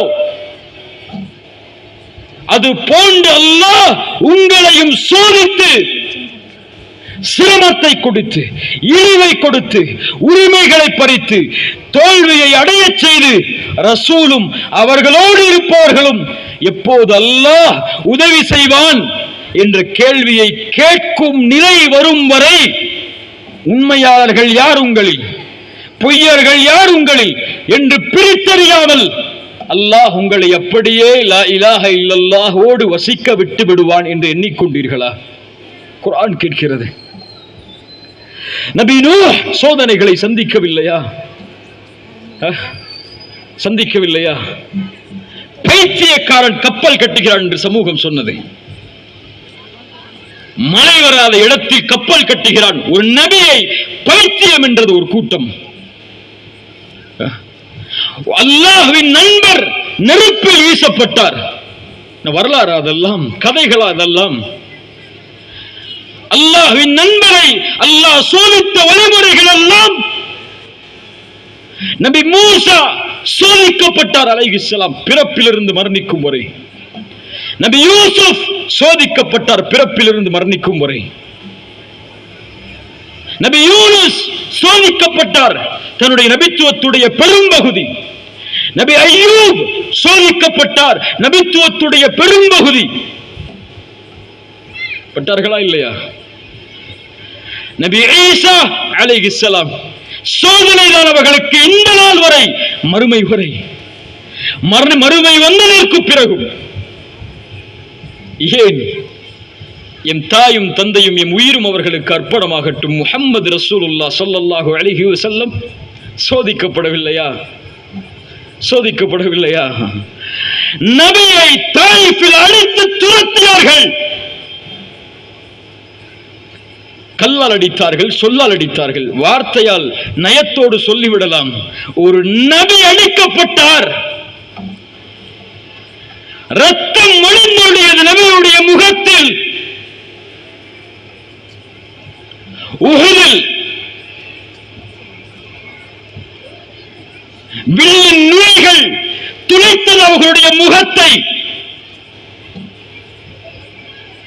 நபியை இரத்தக்கரை ஆக்கியவர்கள் வெற்றி பெறுவார்களா?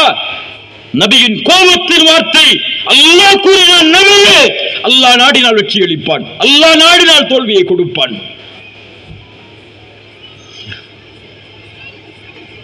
நபியின் சோதனைகளா நாம் காண்கின்ற சோதனைகள் அல்ல. சுமையாவின் சோதனைகள் ரலியல்லாஹு அன்ஹா நாம் காண்கின்ற சோதனைகள் அல்ல. அந்த சமூகத்தை பார்த்து ரசூல் சொன்ன வார்த்தை சப்ரன் ஆலு யாசிர், பொறுமையை கடைபிடியுங்கள் யாசிரின் சமூகமே, யாசிரின் குடும்பத்தாரே, அல்லாஹ் உங்களுக்கு சொர்க்கத்தை வாக்களிக்கிறான் என்று. வாக்களிக்கப்பட்ட சொர்க்கமும் நிற்க வேண்டிய அரிசின் நிழலும் சோதனைகள் இல்லாமல், பிரச்சனைகள் இல்லாமல், சிரமங்கள் இல்லாமல், எதிர்ப்புகள் இல்லாமல், விமர்சனங்கள் இல்லாமல், உங்கள் உரிமைகளும் உடைமைகளும் பறிக்கப்படாமல், நிலைமை தடுமாற்றம் அடையக்கூடிய சூழ்நிலையை சந்திக்காமல், எதிர்க்கப்படாமல், போராடாமல், போராட்டங்களை கொண்டு நீங்கள் ஒடுக்கப்படாமல் நடந்துவிடும் என்ற ஒரு சமூகம் கற்பனையில் மிதந்தால் அது ஒருபோதும் நடக்காது. ஒன்று அந்த சமூகத்தை அல்லாஹ் சோதித்து வெற்றியை தருவான், அது வேறு, அது வேறு. அந்த நிலையல்ல நமக்கெல்லாம், அல்லாஹ் நாடினால் இன்ஷா அல்லாஹ் அந்த நிலையல்ல நமக்கெல்லாம். நம் நிலை வேறு, நம்மை அல்லாஹ் சோதிப்பதன் நிலை வேறு. அது யாரால்? சமூகத்தின் தலைவர்களால் என்று ஒருவர் சொல்லுவார். ஒருவர் சொல்லுவார் ஒரு சமூகத்தின் இயக்கத்தால் என்று. ஒரு சொல்லுவார் அவர் ஒரு ஆலிமால், ஒரு இமாமால், அந்த மனிதரால், இந்த மனிதரால், அவர்கள் செய்த தவறால், இவர்கள் செய்த தவறால் என்று. என் சமூகம் சோதிக்கப்படுவது என்னால், என் சமூகம் சோதிக்கப்படுவது உங்களால். எதால்? என் பாவங்கள் இந்த சமூகத்தை சோதனைக்கு உள்ளாக்கும். உங்கள் பாவங்கள் ஒரு சமூகத்தை சோதனைக்கு உள்ளாக்கும். யார் சொன்னது?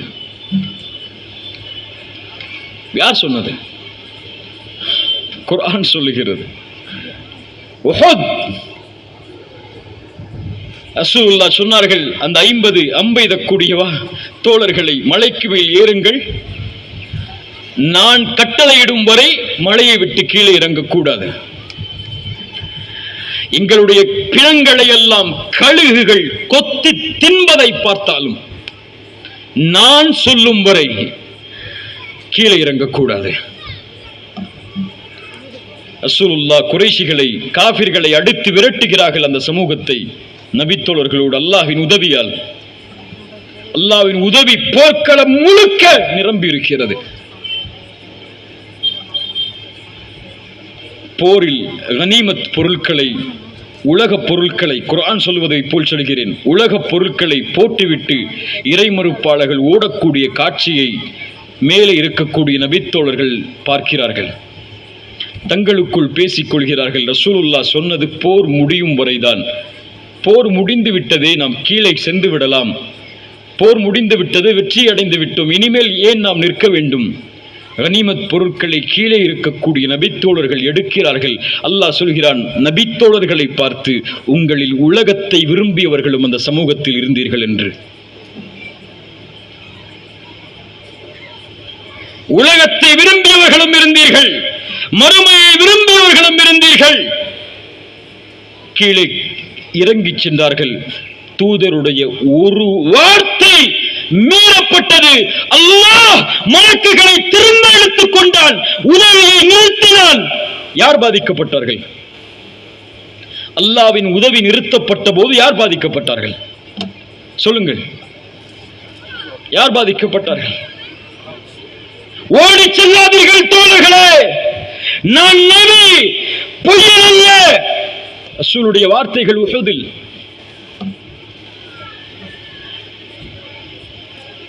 திரும்பி செல்லாதீர்கள். அம்பு துளைக்கப்பட்டது, பற்கள் உடைக்கப்பட்டது.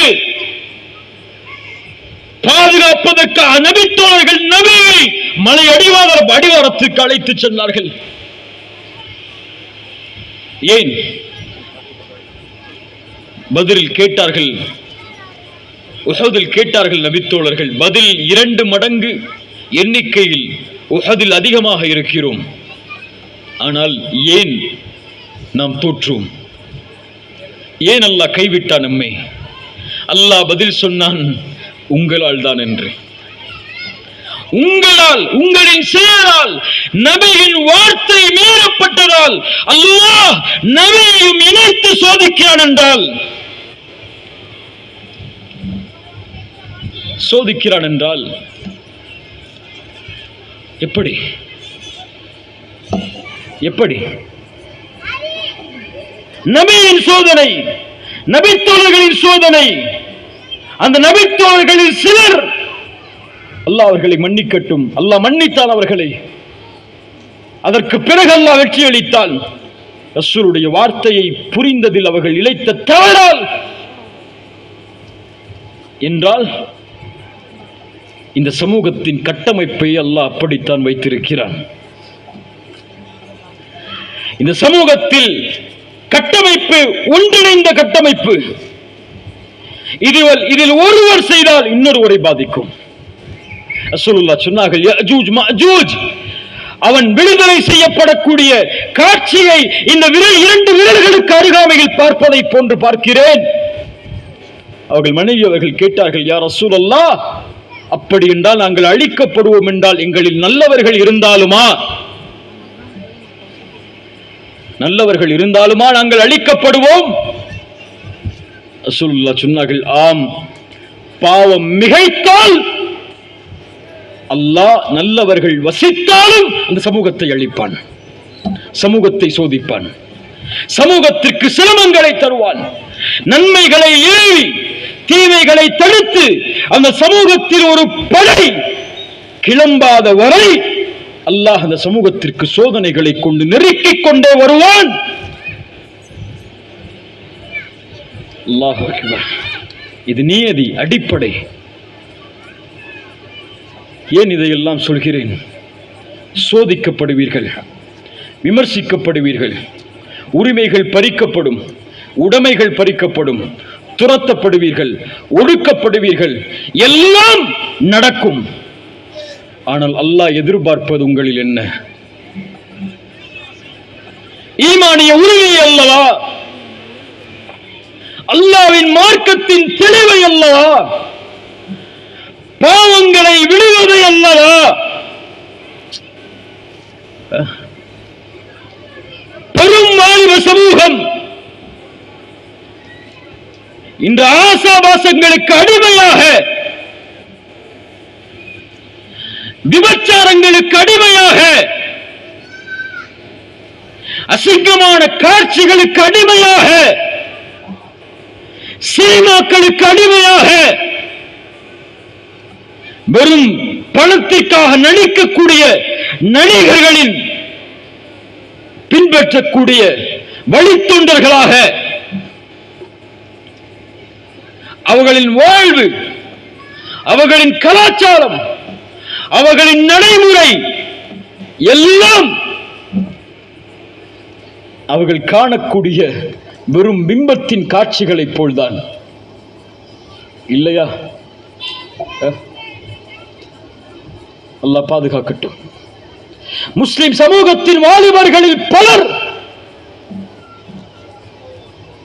ஆபாச படங்களை பார்க்கிறார்கள் என்று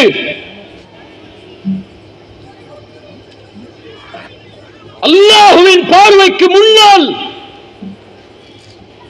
ஒரு வாலிபன் கண்ணால் ஒரு விபச்சாரத்தை செய்கிறான் என்றால் அல்லாஹ்வின் அச்சம் கொடுக்கப்பட்ட அந்த சமூகம் வளர்கிறது. சொல்லுங்கள்.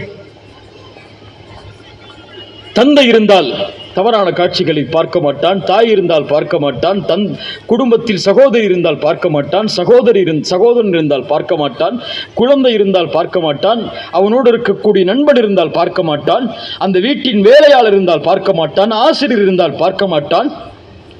இப்படி தந்தைக்கும் தாய்க்கும் குழந்தைகளுக்கும் ஆசிரியருக்கும் அல்லது அவன் மதிக்கக்கூடிய நண்பர்களுக்கும் அவனோடு இணைந்திருக்கக்கூடிய உறவுகளுக்கும் அல்லது அற்ப இந்த கழிவை சுமக்கக்கூடிய, வெளிப்படையாக சொல்ல வேண்டும் என்றால் இந்த மனிதனுக்கு கொடுக்கக்கூடிய வெட்க உணர்வை கூட தன் ரப்புக்கு கொடுக்காமல், தன் ரப்பின் பார்வைக்கு கொடுக்காமல் ஒரு வாலிப சமூகம் வளர்கிறதென்றால் இந்த சமூகமா முஹம்மது ரசூல் சமூகம் ஸல்லல்லாஹு அலைஹி வஸல்லம்? திருமணத்திற்கு முன்னால் திருமணம் ஆவதற்கு முன்னால் ஹராம் என்று தெரிந்தும் தெரியாமையா இருக்கிறோம். ஒரு பெண்ணோடு பேசுவதோ பழகுவதோ தொடர்பு கொள்வதோ நேராக இருந்தாலும் அல்லது உங்கள் மொபைல் போன்களில் இருக்கக்கூடிய சோசியல் மீடியாக்களுடைய ஆப்புகள் அதில் இருந்தாலும் ஒரு ஆணும் ஒரு பெண்ணும் எப்படி பழக வேண்டும் என்ற நிர்பந்தத்தை நிலையை அல்லாஹ்வுடைய தீன் வரையறுத்திருக்குமோ அதையெல்லாம் உடைத்தெறிந்து விட்டு திருமணத்திற்கு முன்னதாகவே திருமணம் முடித்ததை போல் வாழக்கூடிய எத்துணை வாலிபர்களை அடையாளம் காட்ட வேண்டும். என்ன நடந்தது அதால்? என்ன நடந்தது அதால்? இந்த ஹலால் சிரமம், ஹராம் எளிது. 18 வயதில் 20 வயதில் 22 வயதில் வாலிபத்தை அடைந்த ஒரு வாலிபன் திருமணம் முடிப்பது கடினம். 16 வயதில் 18 வயதில் விபச்சாரம் செய்வது எளிதென்று இல்லையா?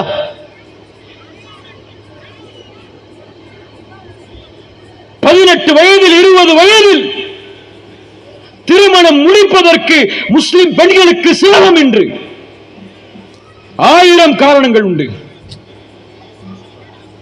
ஆனால் 16 வயதில் ஒரு முஸ்லிம் பெண் கருக்கலைப்பு செய்கிறாள். நடக்கவில்லையா? நடந்த காட்சியை சொல்கிறேன். 16 வயது உள்ள ஒரு முஸ்லிம் பெண் கருக்கலைப்பு செய்கிறாள். ஸ்கூல் படிக்கக்கூடிய பெண். யார் தடுத்தது இதை? யார் கூறியது இதை? எந்த சமூகத்தில் திருமணம், எந்த சமூகத்தில் ஹலால் கடினமாகுமோ அந்த சமூகத்தில் ஹராம் மிகைக்கும். மிகைக்கும். செல்வத்திற்காக, குடும்பத்திற்காக, ஊருக்காக, குடும்பத்தின் கலாச்சாரத்திற்காக, ஊரின் கலாச்சாரத்திற்காக 30 வயது 32 வயதை அடைந்தும் திருமணம் முடிக்க விடாமல் தடுக்கக்கூடிய முஸ்லிம் பெற்றோர்கள் இன்று உண்டு. அந்த ஊரில் கலாச்சாரம் உண்டு. பெண்கள் திருமணம் முடித்ததற்கு பிறகுதான் ஆண்கள் திருமணம் முடிக்க வேண்டும் என்று. அல்லது பெண்களை கரை சேர்த்ததற்கு பிறகுதான் பெண்ணுக்கு தேவையான சொத்துக்களை எல்லாம் பங்கு வைத்து உயிரை, வாரிசுரிமை சட்டம் எல்லாம் பெற்றோர்கள் உயிரோடு இருக்கும் போதே பங்கு வைக்கப்பட்டு கொடுத்ததற்கு பிறகுதான் ஒரு ஆணுக்கு திருமணம். இன்று ஒரு ஆண் திருமணம் முடிக்க வேண்டும் என்றால் அவன் ஒட்டுமொத்த வாழ்வையும் அவன் முதலில் குடும்பத்திற்காக கழிக்க வேண்டும். அதற்கு பிறகு அங்கு இருக்கக்கூடிய அந்த பெண்ணுக்காக கழிக்க வேண்டும். அந்த பெண்ணை திருமணம் முடித்து கொடுக்க வேண்டும் என்றால் அந்த பெண்ணுக்கு நகை நட்டு செய்ய வேண்டும், அல்லது வீடுகள் கொடுக்க வேண்டும், அல்லது இது போன்று இன்னும் எத்தனை வழிமுறைகளை, கலாச்சாரங்களை ஒரு சமூகம் பின்பற்றுமோ. தாடி வைப்பதில் பார்க்கக்கூடிய சுன்னாவை பார்க்கக்கூடிய சமூகம், தொப்பி அணிவதில் பார்க்கக்கூடிய சமூகம், விரல் அசைப்பதில் பார்க்கக்கூடிய சமூகம் உங்கள் திருமணத்தில் பார்க்கிறதா? முஸ்லிம் திருமணங்களில் என்ற ஆடல் பாடல் நிகழ்ச்சிகள் இல்லையா? முஸ்லிம் திருமணத்தில் இன்று ஹிஜாப் இல்லை. முஸ்லிம் ஊர்களிலும் கூட இல்லையா? அன்னிக்காஹு மின் சுன்னதி. திருமணம் உங்களின் கலாச்சாரம் அல்ல, ஊரின் வழக்கம் அல்ல. ரசூல் சொன்னது திருமணம் என் வழிமுறை. தொழுகை ரசூலின் சுன்னாவின் அடிப்படையில் தொழுவீர்கள். என் ஊரின் கலாச்சாரத்தில் தொழ வேண்டியதுதானே? ஏன் தொழுகை ரசூலின் வழிமுறையில் தொழ வேண்டிய சுன்னா? இப்ப திருமணம் மட்டும் ரசூலால் உங்களுக்கு எழுதி கொடுக்கப்பட்ட விதிவிலக்குள்ள சுன்னாவா அது? செலவுகள் குறைத்து நடத்தப்படும் திருமணம் தான் அல்லாஹ்வின் பரக்கத் பொருந்திய திருமணம். லட்சங்களும் கோடிகளும் இன்று செலவழிக்கப்படுகிறது திருமணங்களுக்காக. வரதட்சணை என்ற பெயரில் அதெல்லாம் முடிஞ்சிருச்சு. அன்பளிப்பா கொடுக்கிறோம். இன்னைக்கு நாங்களே முன் வந்து கொடுக்கிறோம். நீங்க கொடுப்பீங்க. அந்த தெருக்கோடியில் வசிக்கக்கூடிய ஒரு ஏழை குடும்பத்தின் பெண் நீங்கள் கொடுப்பதை பார்த்த உள்ளம் என்ன நினைக்கும்? என்ன விரும்புவாள் அவள்? Wedding photography, pre wedding photography. இன்னைக்கு முஸ்லிம் குடும்பங்களில் எப்படி திருமணம் முடிப்பதற்கு முன்னதாகவே கணவன் மனைவி போலிருந்து போட்டோவுக்கு போஸ்ட் கொடுப்பாங்க, டான்ஸ் ஆடுவாங்க, போஸ்ட் கொடுப்பாங்க ஆத்தங்கரையில் போய். இல்ல மஷா அல்லாஹ் பாதுகாத்தவர்களை தவிர இன்னும் இது போன்ற மார்க்கத்தின் அடிச்சுவடுகளின் சூடுகளே இல்லாத கலாச்சாரங்கள் எல்லாம் நுழைந்திருக்கிறது. இதெல்லாம் சொல்லி புரிய வைக்கணும், அது சொல்லிதான் நமக்கெல்லாம் தெரியணுங்கிற அளவுக்கு நம்ம யாரும் தெரியாம இல்லை. ஆனால் அதை மாற்றக்கூடிய பொறுப்பை இந்த முதியவர்கள்ட்ட எல்லாம் எதிர்பார்க்காதீங்க. முன்னோர்கள்ட்ட எல்லாம், உங்க வீட்டில் உள்ள பெண்கள்ல, உங்க வீட்டில் உள்ள தாய்மார்கள்ட்ட எல்லாம் எதிர்பார்க்காதீங்க. அந்த பொறுப்பு என் சமூகத்தில் திருமணம் முடிக்காமல் இருக்கக்கூடிய வாலிபர்களுக்கு உண்டு. உறுதியடு, தெளிவடை. என் மார்க்கத்தின் வழிகாட்டல் இல்லாமல் என் திருமணம் ஒருபோதும் நடந்தேறாது என்ற உறுதியை எடு. ரசூலின் வழிமுறை இல்லாத ஒரு சிறு துளி கூட என் திருமண சபையில் நடக்காது என்ற உறுதியை கொடு. உன் திருமண சபைக்கு உலகம் வரட்டும். அல்லாஹ்வின் அருளும் ரசூல் கூறிய அந்த பரக்காவும் மலக்குகளின் வருகையும் வர வேண்டும் என்றால் இது தேவை. இது தேவை. இப்படி எந்த அடிப்படையும் பின்பற்றப்படாமல் நடத்தப்படும் திருமணங்கள் எல்லாம் 2 மாசத்துல விவாகரத்தில் வந்து நிற்கிறது. முஸ்லிம் குடும்பங்கள் இன்று விவாகரத்து ஏராளம். முஸ்லிம் ஊர்களில் குறிப்பாக ஏன் எதிர்பார்ப்புகளை அவர்கள் வைத்திருப்பது எட்ட உயரத்தில். ஹாலிவுட் பாலிவுட் சினிமா மாதிரியா வாழ்க்கை இருக்கும்? இன்ஸ்டாகிராம்ல பார்க்கிற ரீல் மாதிரியா உங்க வாழ்க்கை இருக்கும்? அதுவெல்லாம் நடிப்புகள். அதை எதிர்பார்த்து நுழையக்கூடிய மார்க்க அடிப்படை இல்லாத ஒரு வாலிப ஆணும் ஒரு வாலிப பெண்ணும் இணைந்தால் என்ன ஹீரோயின் மாதிரி ஹீரோ மாதிரி வாழ முடியலையே, கசப்பாயிடுச்ச ஒரு வாரத்தில் வாழ்க்கைடா. இதுதான் வாழ்க்கையா? இப்படி எதிர்பார்த்தோமே என்று எதிர்பார்ப்புகளை உச்சத்தில் இருக்கக்கூடிய எந்த எதிர்பார்ப்புகளை? ரசூல் கூறிய யூத நசரானிய கலாச்சாரத்தின் எதிர்பார்ப்புகளை உச்சத்தில் வைத்திருக்கக்கூடிய வாலிப சமூகத்தில் திருமண உறவின் நிலையை என்று கிடையாது. இல்ல மஷா அல்லாஹ், அல்லாஹ் பாதுகாத்தவர்களை தவிர அசிங்கத்தில் மானக்கேடான விஷயத்தில் ஒரு பெரும் சமூகம் பயணிக்கிறது. கேவலம் ஹோமோசெக்ஸ், லெஸ்பியன்ஸ் அல்லது LGBTQ+++ இந்த கொள்கையை ஆதரிக்கக்கூடிய முஸ்லிம் வாலிப பெண்களும் ஆண்களும் இன்று உண்டு. ஒரு முஸ்லிம் பெண் ஒரு பெண்ணை திருமணம் செய்கிறாள். நடக்கிற காட்சிகளை சொல்கிறேன். ஒரு முஸ்லிம் ஆண் ஒரு ஆணை திருமணம் செய்கிறான். என் சுதந்திரம், என் உரிமை, என் வாழ்வு, நான் முடிவெடுப்பது, என் உரிமை, நீ யார் கேட்பது என்கிறான். எதிர்த்தால், கூறினால், தடுத்தால், விமர்சித்தால், தடை என்று சொன்னால் அப்படி விட முடியாது தோழரே. இது ரசூலின் சமூகம்.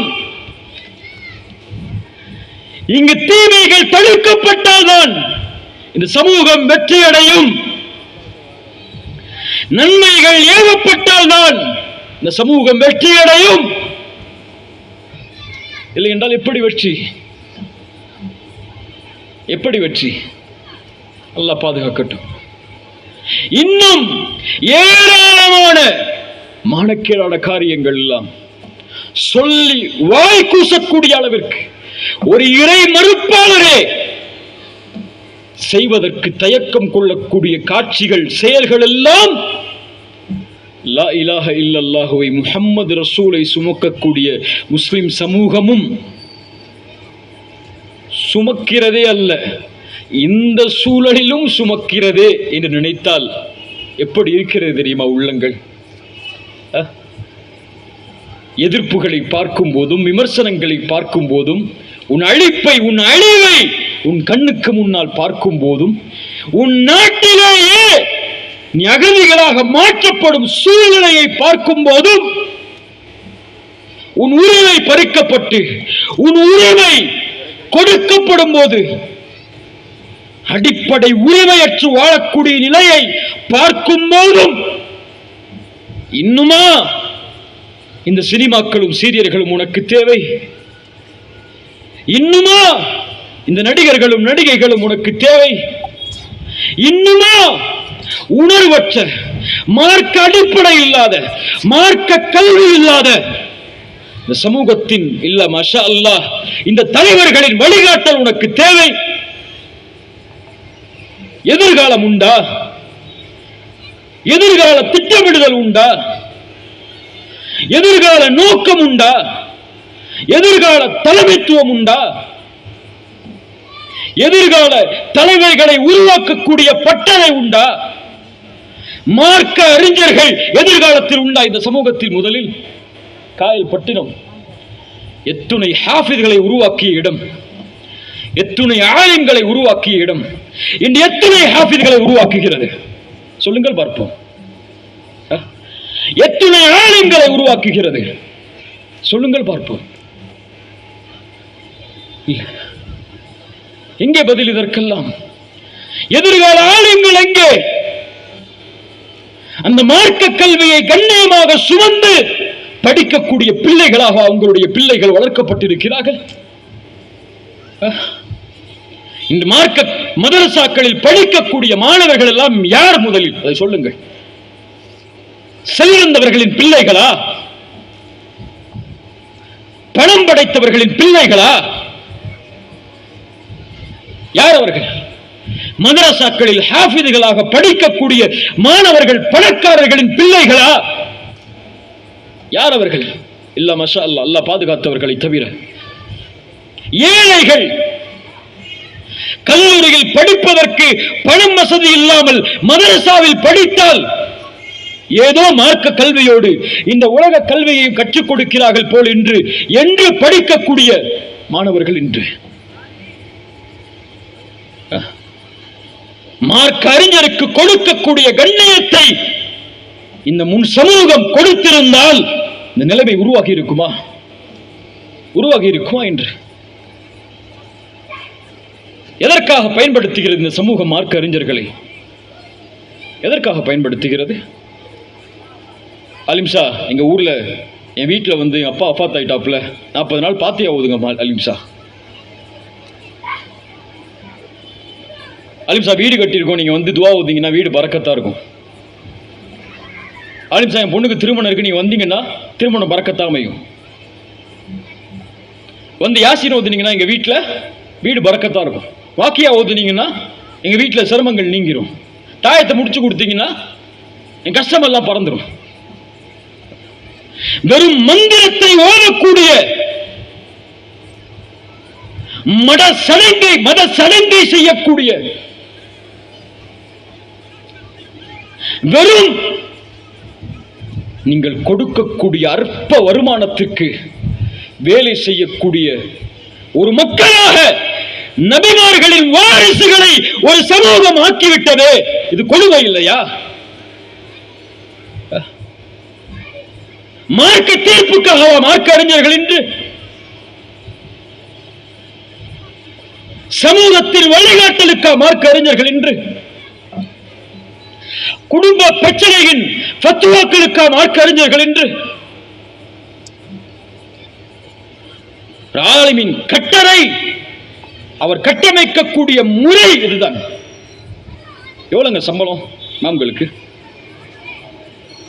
எவ்வளவு சம்பளம் கொடுக்குறீங்க? எல்லா ஊர்களையும் கொடுக்குறாங்க. இல்ல மஷா அல்லாஹ், அல்லாஹ் பாதுகாத்தவர்களை தவிர இன்ன வரைக்கும் ஆலிம்களுக்கு 6000 சம்பளம், 8000 சம்பளம், 10000 சம்பளம், 12000 சம்பளம், அல்லது 20000 25000 சம்பளம். ரொம்ப பெரிய பணக்கார ஊர்களா இருந்தா 8000 சம்பளத்தை வச்சுக்கிட்டு ஒரு மார்க்கத்தை சுமந்த ஒரு மார்க்க அறிஞர் எப்படி வாழ்வார்? முதல்ல தான் சொல்லுங்க, எப்படி வாழ்வார்? உங்கள் முத்தவல்லியின் வீட்டில் இருக்கக்கூடிய வேலையாளுக்கு என்ன சம்பளம்? என்ன சம்பளம்? அவரின் காரை ஓட்டுபவருக்கு என்ன சம்பளம்? ஒரு பள்ளியை நிர்வகிப்பவருக்கு, ஒரு ஊரை நிர்வகிக்க தகுதியுடைய ஒரு இமாமுக்கு என்ன சம்பளம் என்று? இப்படி ஆலிம்களின் வாழ்வாதாரத்திற்கு அடிப்படை வசதி கூட செய்யாமல் அதை ஒரு கண்ணியமற்ற தோற்றத்தில் வைத்துவிட்ட ஒரு சமூகம் எப்படி ஆலிம்களாக உருவாகும்? சொல்லுங்க, எப்படி ஆலிம்களாக உருவாகும்? இல்ல மஷா அல்லாஹ், அல்லாஹ் பாதுகாத்தவர்களை தவிர அவர்களின் தோற்றம் இப்படித்தான் இருக்க வேண்டும், அவர்களின் உடை இப்படித்தான் இருக்க வேண்டும், அவர்களுடைய வாகனம் இப்படித்தான் இருக்க வேண்டும், அவர்கள் தொழில் செய்யக்கூடாது, அவர்கள் இது செய்யக்கூடாது, அவர்கள் வேலை 5 வக்து பள்ளியில் இமாம் சொல்லணும், இமாமத் சொல்லணும், ஃபாத்தியா ஓதணும், துவா ஓதணும், ஏதாவது வீட்டு நிகழ்ச்சினா கலந்துக்கணும். ரசூலுல்லாஹி ஸல்லல்லாஹு அலைஹி வஸல்லம் சொன்னார்கள், ஒரு சமூகம் உருவாகும், அல்லாஹ் அந்த சமூகத்தின் இல்மை உயர்த்தி விடுவான். இல்மு உயர்த்தப்பட்டால் என்னாகும்? எப்படி உயர்த்துவான்? அல்லாஹ் அந்த சமூகத்தின் ஆலிம்களை மரணிக்க செய்து விடுவான். மனிதர்கள் எல்லோரும் மூடர்களை தலைவர்களாக எடுத்துக் கொள்வார்கள். மார்க்க அறிவில்லாதவர்கள் தலைவர்களாக நியமிக்கப்படுவார்கள். ஃபத்துவா கேட்பார்கள், அவர்களும் ஃபத்துவா செய்வார்கள், அவர்களும் வழிகெடுவார்கள், பிறரையும் வழிகெடுத்து விடுவார்கள். இல்லையா? இல்லையா? யோசித்து பாருங்கள். சமூகத்தின் தலைவர்கள் எல்லாம் கல்வியை சுமந்த தலைவர் மார்க்க அறிஞர்களா? மார்க்கத்து அறிஞர்களா? ரசூலுல்லாஹ் சொன்னார்கள், அவர்கள் அறிவீனமுடையவர்களை தலைவர்களாக எடுத்துக் கொள்வார்கள். அதனால்தான் தீர்வு இல்லாமல், திட்டமில்லாமல், எதிர்கால சமூகத்தை உருவாக்காமல் வெறும் உணர்வுகளுக்கு அடிமையாக்கி, போராட்டங்களுக்கு அடிமையாக்கி, வெறும் கொடிகளுக்கு அடிமையாக்கி இருக்கக்கூடிய சமூகம் உருவாகிறது. இல்ல மஷா அல்லாஹ், அல்லாஹ் பாதுகாத்தவர்களை தவிர. ஒரு சினிமாவை தடுத்து விட்டால் அந்த சினிமா உருவாகாதா? ஒரு தீர்ப்பை பெற்றுவிட்டால் அடுத்த தீர்ப்பு உருவாகாதா? ஹிஜாப் பறிக்கப்பட்டது கர்நாடகாவில், ஹிஜாப் உரிமை மீண்டும் கொடுக்கப்பட்டது, மீண்டும் பறிக்கப்படாதா? என்ன எதிர்பார்க்கிறீர்கள்? இப்படி சமூகம் மாறி மாறி மாறி மாறி சோதிக்கப்பட்டால் தீர்வு என்ன? தீர்வை கொடுக்கக்கூடிய மார்க்க கல்வி சுமந்த ஆலிம் யார்? அப்படி ஒரு ஆலிம் உருவானால் அவர் சொல்லை கேட்க இந்த சமூகம் தயாரா? முதலில் அவர் எந்த இயக்கம், எந்த ஜமாத்து, எந்த மதுஹபு, எந்த வழிமுறை, எந்த மீட்டிங்ல பேசுவாரு? இல்ல மஷா அல்லாஹ், அல்லாஹ் பாதுகாத்தவர்களை தவிர. இப்படி மார்க்க கல்வி கொடுக்கப்படாத காரணத்தால் தான் ஒரு சமூகம் விபச்சாரத்தில், இப்படி மார்க்க கல்வியின் தெளிவு கொடுக்கப்படாத காரணத்தால் தான் எல்லா ஊர்ல போனாலும் இந்த மாதிரி எழுதி கொடுத்துறாங்க, போதை சம்பந்தமா எங்க ஊர்ல பேசுங்கன்னு. ஆனா போதை ஒழிப்பு மாநாடு நடத்த முடியும்? கேவலம் இல்லை இது? கேவலம் இல்லை? ஒரு முஸ்லிம் மது குடிக்கிறான் என்றால் கேவலம் இல்லை? ரசூலுல்லாஹ் சொன்னார்கள், ரசூலின் சாபம் உண்டாகும். மது குடிப்பவன் மதுவை வாங்குபவன், மதுவை விற்பனை செய்பவன், மதுவை சுமப்பவன், மதுவை ஊற்றி கொடுப்பவன், மதுவை சுமப்பவனுக்கு உதவி செய்பவன் என்று 10 பேரை பட்டியலிட்டு சொன்னார்கள். இவர்கள் எல்லோர் மீதும் அல்லாஹ்வுடைய தூதரின் சாபம் உண்டாகும். என் சமூகம் மதுவை குடிக்கும், அதற்கு வேறொரு பெயரை வைத்துக் கொள்ளும், அவ்வளவுதான். என்ன பெயரை வைத்துக் கொள்ளும்? சிகரெட் என்று ஒரு பெயரை வைத்துக் கொள்ளும். சிகரெட் குடிக்கிறது ஹலால். யார் சொன்னது? கூகுள் முஃப்தியா? யார் சொன்னது? எந்த முஃப்தி சொல்லியிருக்கிறார்? எந்த ஆலிம் சொல்லியிருக்கிறார்? ரசூலுடைய காலத்தில் இருந்து இன்று வரை ஒரு ஆலிம், ஒரு மார்க்க அறிஞருடைய ஃபத்வா சிகரெட் பிடிக்கிறது ஹலால் இருக்கா? மக்ரூஹ், மக்ரூஹ்னு சொல்லியிருக்காங்க. மக்ரூஹ்லாம் செய்யலாம். என்ன மக்ரூஹ்? மக்ரூஹ்னா என்ன? மக்ரூஹ்னா என்ன? வெறுக்கப்படக்கூடிய காரியம். வெறுக்கப்படக்கூடிய காரியம் ஹலாலா மார்க்கத்தில்? முதலில் எதை அனுமதிக்க பார்க்கிறீங்க? கோடி உயிர்களை, லட்சம் உயிர்களை பறிக்கக்கூடிய ஒரு புகை பழக்கத்தை தயாரிப்பவனே என்ன எழுதியிருக்கான்? என்ன எழுதியிருக்கான்? சினிமா பார்க்குறீங்கல்ல, தியேட்டர்ல முதல் இன்ட்ரோடக்ஷன் என்ன? எல்லாருக்கும் தெரியும், சும்மா சொல்லாதீங்க. இன்ட்ரோடக்ஷன் என்ன? கேன்சர், புகை பழக்கம் கெடுது இல்லையா? என்ன எழுதியிருக்கான் பாக்கெட்ல? Smoking kills. இது உன்னை கொல்லும். உன்னை கொல்லக்கூடிய ஒன்றை அல்லாஹ்வுடைய தீன் அனுமதிக்கும் என்றால் அது சுத்தத்தை நீ கழிப்பதாக இல்லையா? அது கெடுப்பதாக இல்லையா? சரி, மக்ரூஹ்னு சில அறிஞர்கள் ஃபத்வா கொடுத்திருக்கிறாங்க. எத்தனை அறிஞர்கள் ஃபத்வா கொடுத்திருக்கிறாங்க? பெரும்பான்மை அறிஞர்கள் எல்லோரும் சொன்ன ஒரே ஃபத்வா, புகை பழக்கம் முழுவதும் ஹராம். ஹராம், ஹராம். அது குட்கா, இன்னும் இன்ஜெக்ஷன் வடிவில், மாத்திரை வடிவில், எந்த வடிவிலும் இன்று பழக்கத்திற்கு அடிமையாகக்கூடிய, வியாபாரம் செய்யக்கூடிய, அதை விற்கக்கூடிய, தொழில் செய்யக்கூடிய மக்களாகவே ஒரு சமூகம் பயணிக்கிறது என்றால், போதைக்கும் பெண்களுக்கும் எந்த ஒரு சமூகம் அடிவிடையுமோ, இது மார்க்க தீர்ப்பல்ல, உலகத்தின் நியதி. அது அந்த சமூகத்திடம் இருந்து போராடும் குணமே சத்துவிடும். உணர்வு பறிக்கப்பட்டால் அடுத்த நாள் காலையில் சினிமாக்கு ஃபர்ஸ்ட் டிக்கெட்ல உட்கார்ந்துருப்பான். அங்க பலஸ்தீன்ல போராடிட்டு இருப்பாங்க, சிரியால போராடிட்டு இருப்பாங்க, ஸ்டேட்டஸ் வைப்பான். வச்சுட்டு அடுத்த நாள் காலையில விஜய் படத்துக்கும் அஜித் படத்துக்கும் டிக்கெட்டுக்காக வாசல் நிற்பான் சினிமா தியேட்டர்ல. ஏன்? உணர்வு அவ்வளவுதான் அவனுக்கு. அது ஒரு உணர்வு கடத்தல். ஹிஜாப் தடை செய்யப்படும், ஸ்டேட்டஸ் வைப்பான், என் உயிரை கொடுத்துருவோம், இரத்தத்தின் மேல் தான். கட்டிட்டீங்களா? கட்டிட்டீங்களா? எங்கள் உயிர் மூச்சு இருக்கும் வரை கட்ட முடியாதுன்னு சொன்னீங்களே. எங்கள் ரத்த துளிகளின் மேல்தான் கட்ட முடியும்னு சொன்னீங்களே. கட்டிட்டீங்களா? எத்துணை ஆண்டுகள் போராடினீர்கள், எத்துணை கோடிகளை செலவழித்தீர்கள்.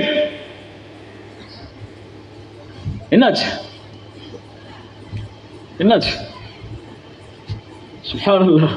அது உணர்வாக கடந்து விடும், அவ்வளவுதான். ஏன்? அந்த சமூகம் மூழ்கி இருப்பது இங்கே வேறொரு விஷயத்தில். வேறொரு விஷயத்தில் ரசூல் விமர்சிக்கப்பட்டாலும் ஸ்டேட்டஸ் வைப்பாங்க. எங்கு முஸ்லிம் சமூகம் சோதிக்கப்பட்டாலும் ஸ்டேட்டஸ் வைப்பாங்க. யார் மரணித்தாலும் ஸ்டேட்டஸ் வைப்பாங்க. வெறும் வாட்ஸ்அப், ஃபேஸ்புக் அல்லது இன்ஸ்டாகிராம் இது போன்ற சோசியல் மீடியாக்களில் உணர்வை வெளிப்படுத்தக்கூடிய வெறும் உணர்வாளர்களாகத்தான் ஒரு சமூகம் உருவாகும். பெண்களுக்கும் போதைக்கும் ஒரு சமூகம் அடிபணிந்து விட்டால், ஒரு முஸ்லிமான ஆண் இன்று காதலித்து திருமணத்திற்கு முன்னதாக விபச்சாரம் செய்கிறான்.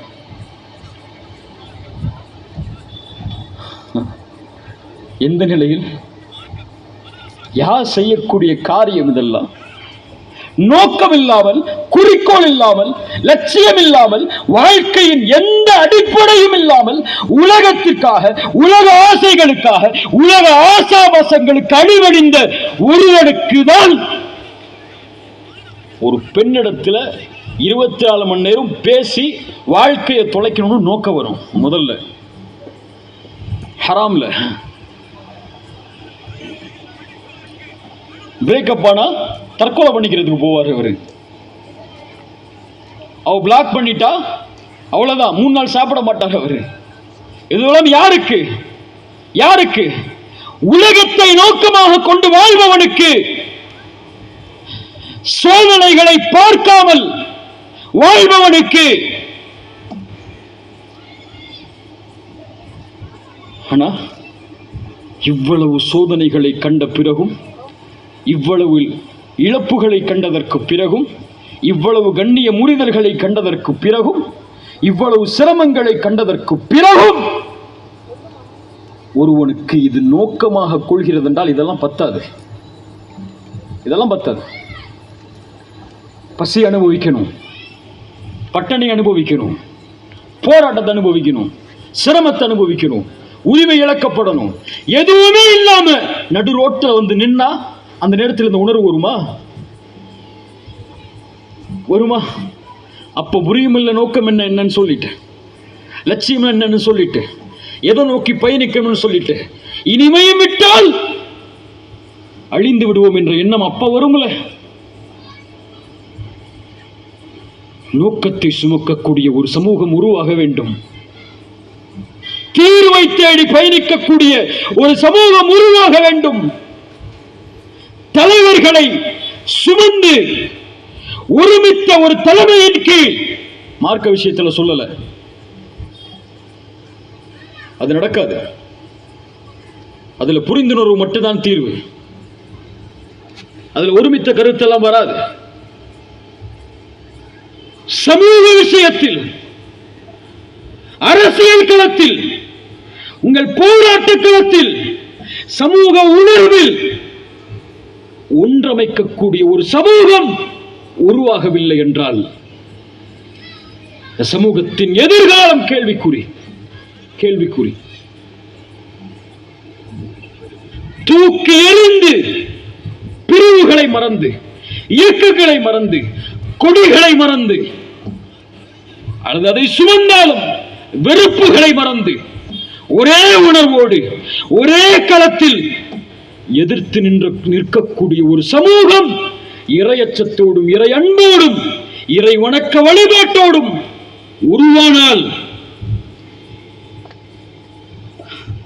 உருவானால் அந்த சமூகத்தின் ஆயுதமாக குர்ஆனும் சுன்னாவும் வாழ்வு நெறியாக மாற்றப்பட்டால்,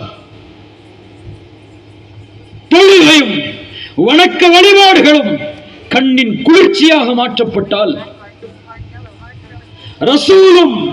ரசூல் வழிகாட்டிய வழிமுறைகளும் கலாச்சாரமாக மாற்றப்பட்டால், பாவங்களின் தியாகம் சமூக உணர்விற்காக மாறினால்,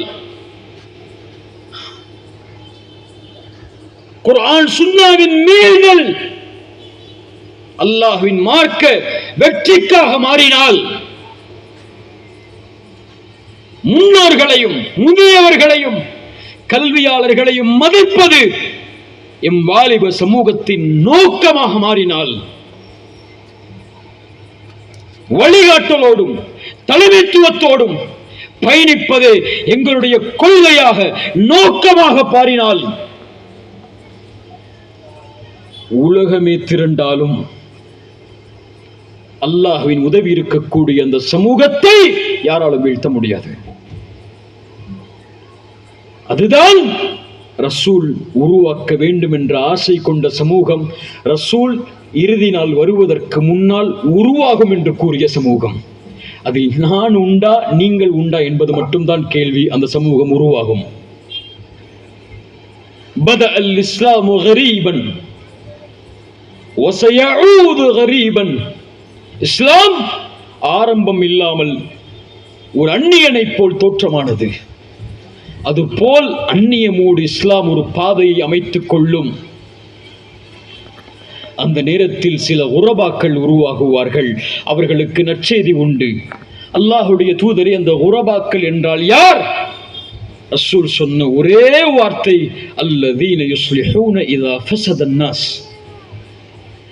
மக்கள் சீர்கட்டால் அவர்கள் சீர்திருத்துவார்கள். அப்படி சீர்திருத்தி எந்த புள்ளியில் இந்த மார்க்கம் தொடங்கி கண்ணியத்தின் பாதையில் பயணித்து உலகம் முழுக்க இந்த தீனை எடுத்துச் சென்றதோ, அந்த ஒரு சமூகத்தை இவர்கள் மூலமாக அல்லாஹ் உருவாக்கினான், மறுமையை அடைய செய்வான். அதில் நானும் நீங்களும் உண்டா, இருக்க போகிறோமா இல்லையா என்பது என் செயல், உங்கள் செயல் முடிவெடுக்கக்கூடிய விஷயம். ஆனால் உருவாகும். அல்லாஹ் அந்த சமூகத்தை உருவாக்குவான். எந்த கோட்டையும் எந்த குடிசை வீடும் அல்லாஹ் விடமாட்டான் இந்த தீன் அதுள் நுழையாமல். ரசூலின் வார்த்தை அது. அல்லாஹ் இந்த தீனை உயர்த்துவான். காஃபிர்கள் முஷ்ரிக்குகள் வெறுத்தாலும் ஒதுக்கினாலும் அவர்களின் கண்ணியத்தை அல்லாஹ் மேலோங்க செய்வான். ஏன், இது முஹம்மது ரசூலின் சமூகம். இதன் தொடக்கமும் கண்ணியம்தான், இதன் முடிவும் கண்ணியம்தான். இதன் எந்த நிலை மாறினாலும் கண்ணியம் இல்லாமல் இந்த சமூகத்தின் கடைசி மூச்சுடைய ஒரு உயிர் பிரியாது. அல்லாஹ் அந்த சமூகத்தை உருவாக்குவான். மீண்டும் சொல்கிறேன், அதில் நானும் நீங்களும் இருக்க போகிறோமா இல்லையா என்பது அல்லாஹ்விற்கு நாம் இந்த நிலையில் கொடுக்கக்கூடிய வாக்கில் தான் உண்டு. என் சமூகம் சோதிக்கப்படுவது என் பாவங்களால். நானும் விதிவிலக்கல்ல எதிலும். என் சமூகம் சோதிக்கப்படுவது உங்களின் பாவங்களால். அதை விடுங்கள். பாவங்கள் நீங்கினால் அல்லாஹ்வின் உதவி இறங்கும். அது ஒரு சமூகத்துடைய முயற்சியிலும் நன்மைகளை ஏவி தீமையை தடுப்பதிலும் உண்டு. இதன் அடையாளம் இனி வரப்போகும் செயல்களில் உண்டு. இந்த உரையை அல்லது இந்த குர்ஆன் சுன்னாவின் செய்தியை கேட்டதற்கு பிறகு நாளை ஃபஜ்ருடைய தொழுகையில் இந்த ஊரின் வாலிபர்கள் முதல் சஃபில் வயோதிகர்களுக்கு இடமில்லாமல் நின்றால் அதுதான் இந்த ஊரின், இந்த சமூகத்தின் மாற்றம். இஷாவுடைய கடைசி தொழுகையிலும் அதே சஃபில் எதிர்பார்த்து நின்றால் இந்த சமூகத்தை கொண்டு உலகத்தின் எந்த புரட்சியையும் செய்து விடலாம், எந்த எதிர்ப்பையும் கையாண்டு விடலாம், எந்த அல்லாஹ்வின் உதவியையும் அல்லாஹ்வின் நாட்டத்தோடு கொண்டு வந்து விடலாம். இருக்குமா? இன்ஷா அல்லாஹ். இது உணர்வின் வார்த்தைகளாக அமையலாம். இது கடந்துவிடும் இந்த பேச்சுகள், இந்த உரைகள் எல்லாம். ஆனால் அல்லாஹ் அதன் செயலை கண்காணிப்பான். அல்லாஹ் அந்த செயலை எடுத்துக் கொண்டு வர ஒரு திட்டத்தை தீட்டுவான். நீங்கள் இல்லை என்றாலும் ஒரு சமூகத்தை உருவாக்கி அப்படிப்பட்ட சமூகமாக, அப்படிப்பட்ட நோக்கத்தை குறிக்கோளை கொண்டு பயணிக்கக்கூடிய சமூகமாக அல்லாஹ் ரப்புல் ஆலமீன் எம்முடைய சமூகத்தை அல்லாஹ் மாற்றுவானாக. அல்லாஹ் எம்முடைய பாவங்களை மறைப்பானாக. எம்முடைய பாவங்களை அல்லாஹ் மன்னிப்பானாக. அல்லாஹ் ரப்புல் ஆலமீன் இந்த சமூகத்தின் பிரச்சனைகளை, இந்த சமூகத்தின் கண்ணிய இழப்புகளை, இந்த சமூகத்தின் உரிமை இழப்புகளை அல்லாஹ் ரப்புல் ஆலமீன் மீட்டெடுத்து தருவானாக. கண்ணியத்தின் பாதையில் அல்லாஹுடைய தூதர் ஸல்லல்லாஹு அலைஹி வஸல்லமுடைய வழியில் மட்டும் பயணிக்கக்கூடிய வழிமுறையை அல்லாஹ் ரப்புல் ஆலமீன் எமக்கு லேசாக்கி தருவானாக. அல்லாஹ் ரப்புல் ஆலமீன் எப்படி இந்த சபையில் என்னையும் உங்களையும் ஒன்று சேர்த்தானோ அது போன்று அல்லாஹ் எம்மை ஜன்னத்துல் ஃபிர்தௌஸில், அதிலும் குறிப்பாக அல்லாஹுடைய தூதர் முஹம்மது ரசூலுல்லாஹ் ஸல்லல்லாஹு அலைஹி வஸல்லம் அவர்களோடும் அவர்களுடைய தோழர்களோடும் அல்லாஹ் என்னையும் உங்களையும் உலக முஸ்லிம்களையும் அல்லாஹ் ஒன்று சேர்ப்பானாக. அகூலு கௌலி ஹாதா அஸ்தகுஃபிருல்லாஹ் லீ வலக்கும் ஜஸாக்குமுல்லாஹு ஹைரன். இப்படி ஒரு நிகழ்ச்சி ஏற்பாடு செய்து இதில் கலந்து கொண்டு அல்லாஹுடைய மார்க்கத்தை எடுத்து வைப்பதற்கு எனக்கும் ஒரு வாய்ப்பளித்தமைக்கு ஜஸாக்குமுல்லாஹு ஹைரன். அல்லாஹ் உங்களுக்கு நற்கூலிகளையும் அல்லாஹ் இந்த நிகழ்வை அங்கீகரிக்கப்படக்கூடிய நிகழ்வாகவும் அல்லாஹ் ஆக்கித் தரட்டும். பாரக்கல்லாஹு ஃபீக்கும். அகூலு கௌலி ஹாதா அஸ்தகுஃபிருல்லாஹ் லீ வலக்கும். அஸ்ஸலாமு அலைக்கும் வரஹ்மத்துல்லாஹி வபரகாத்துஹு.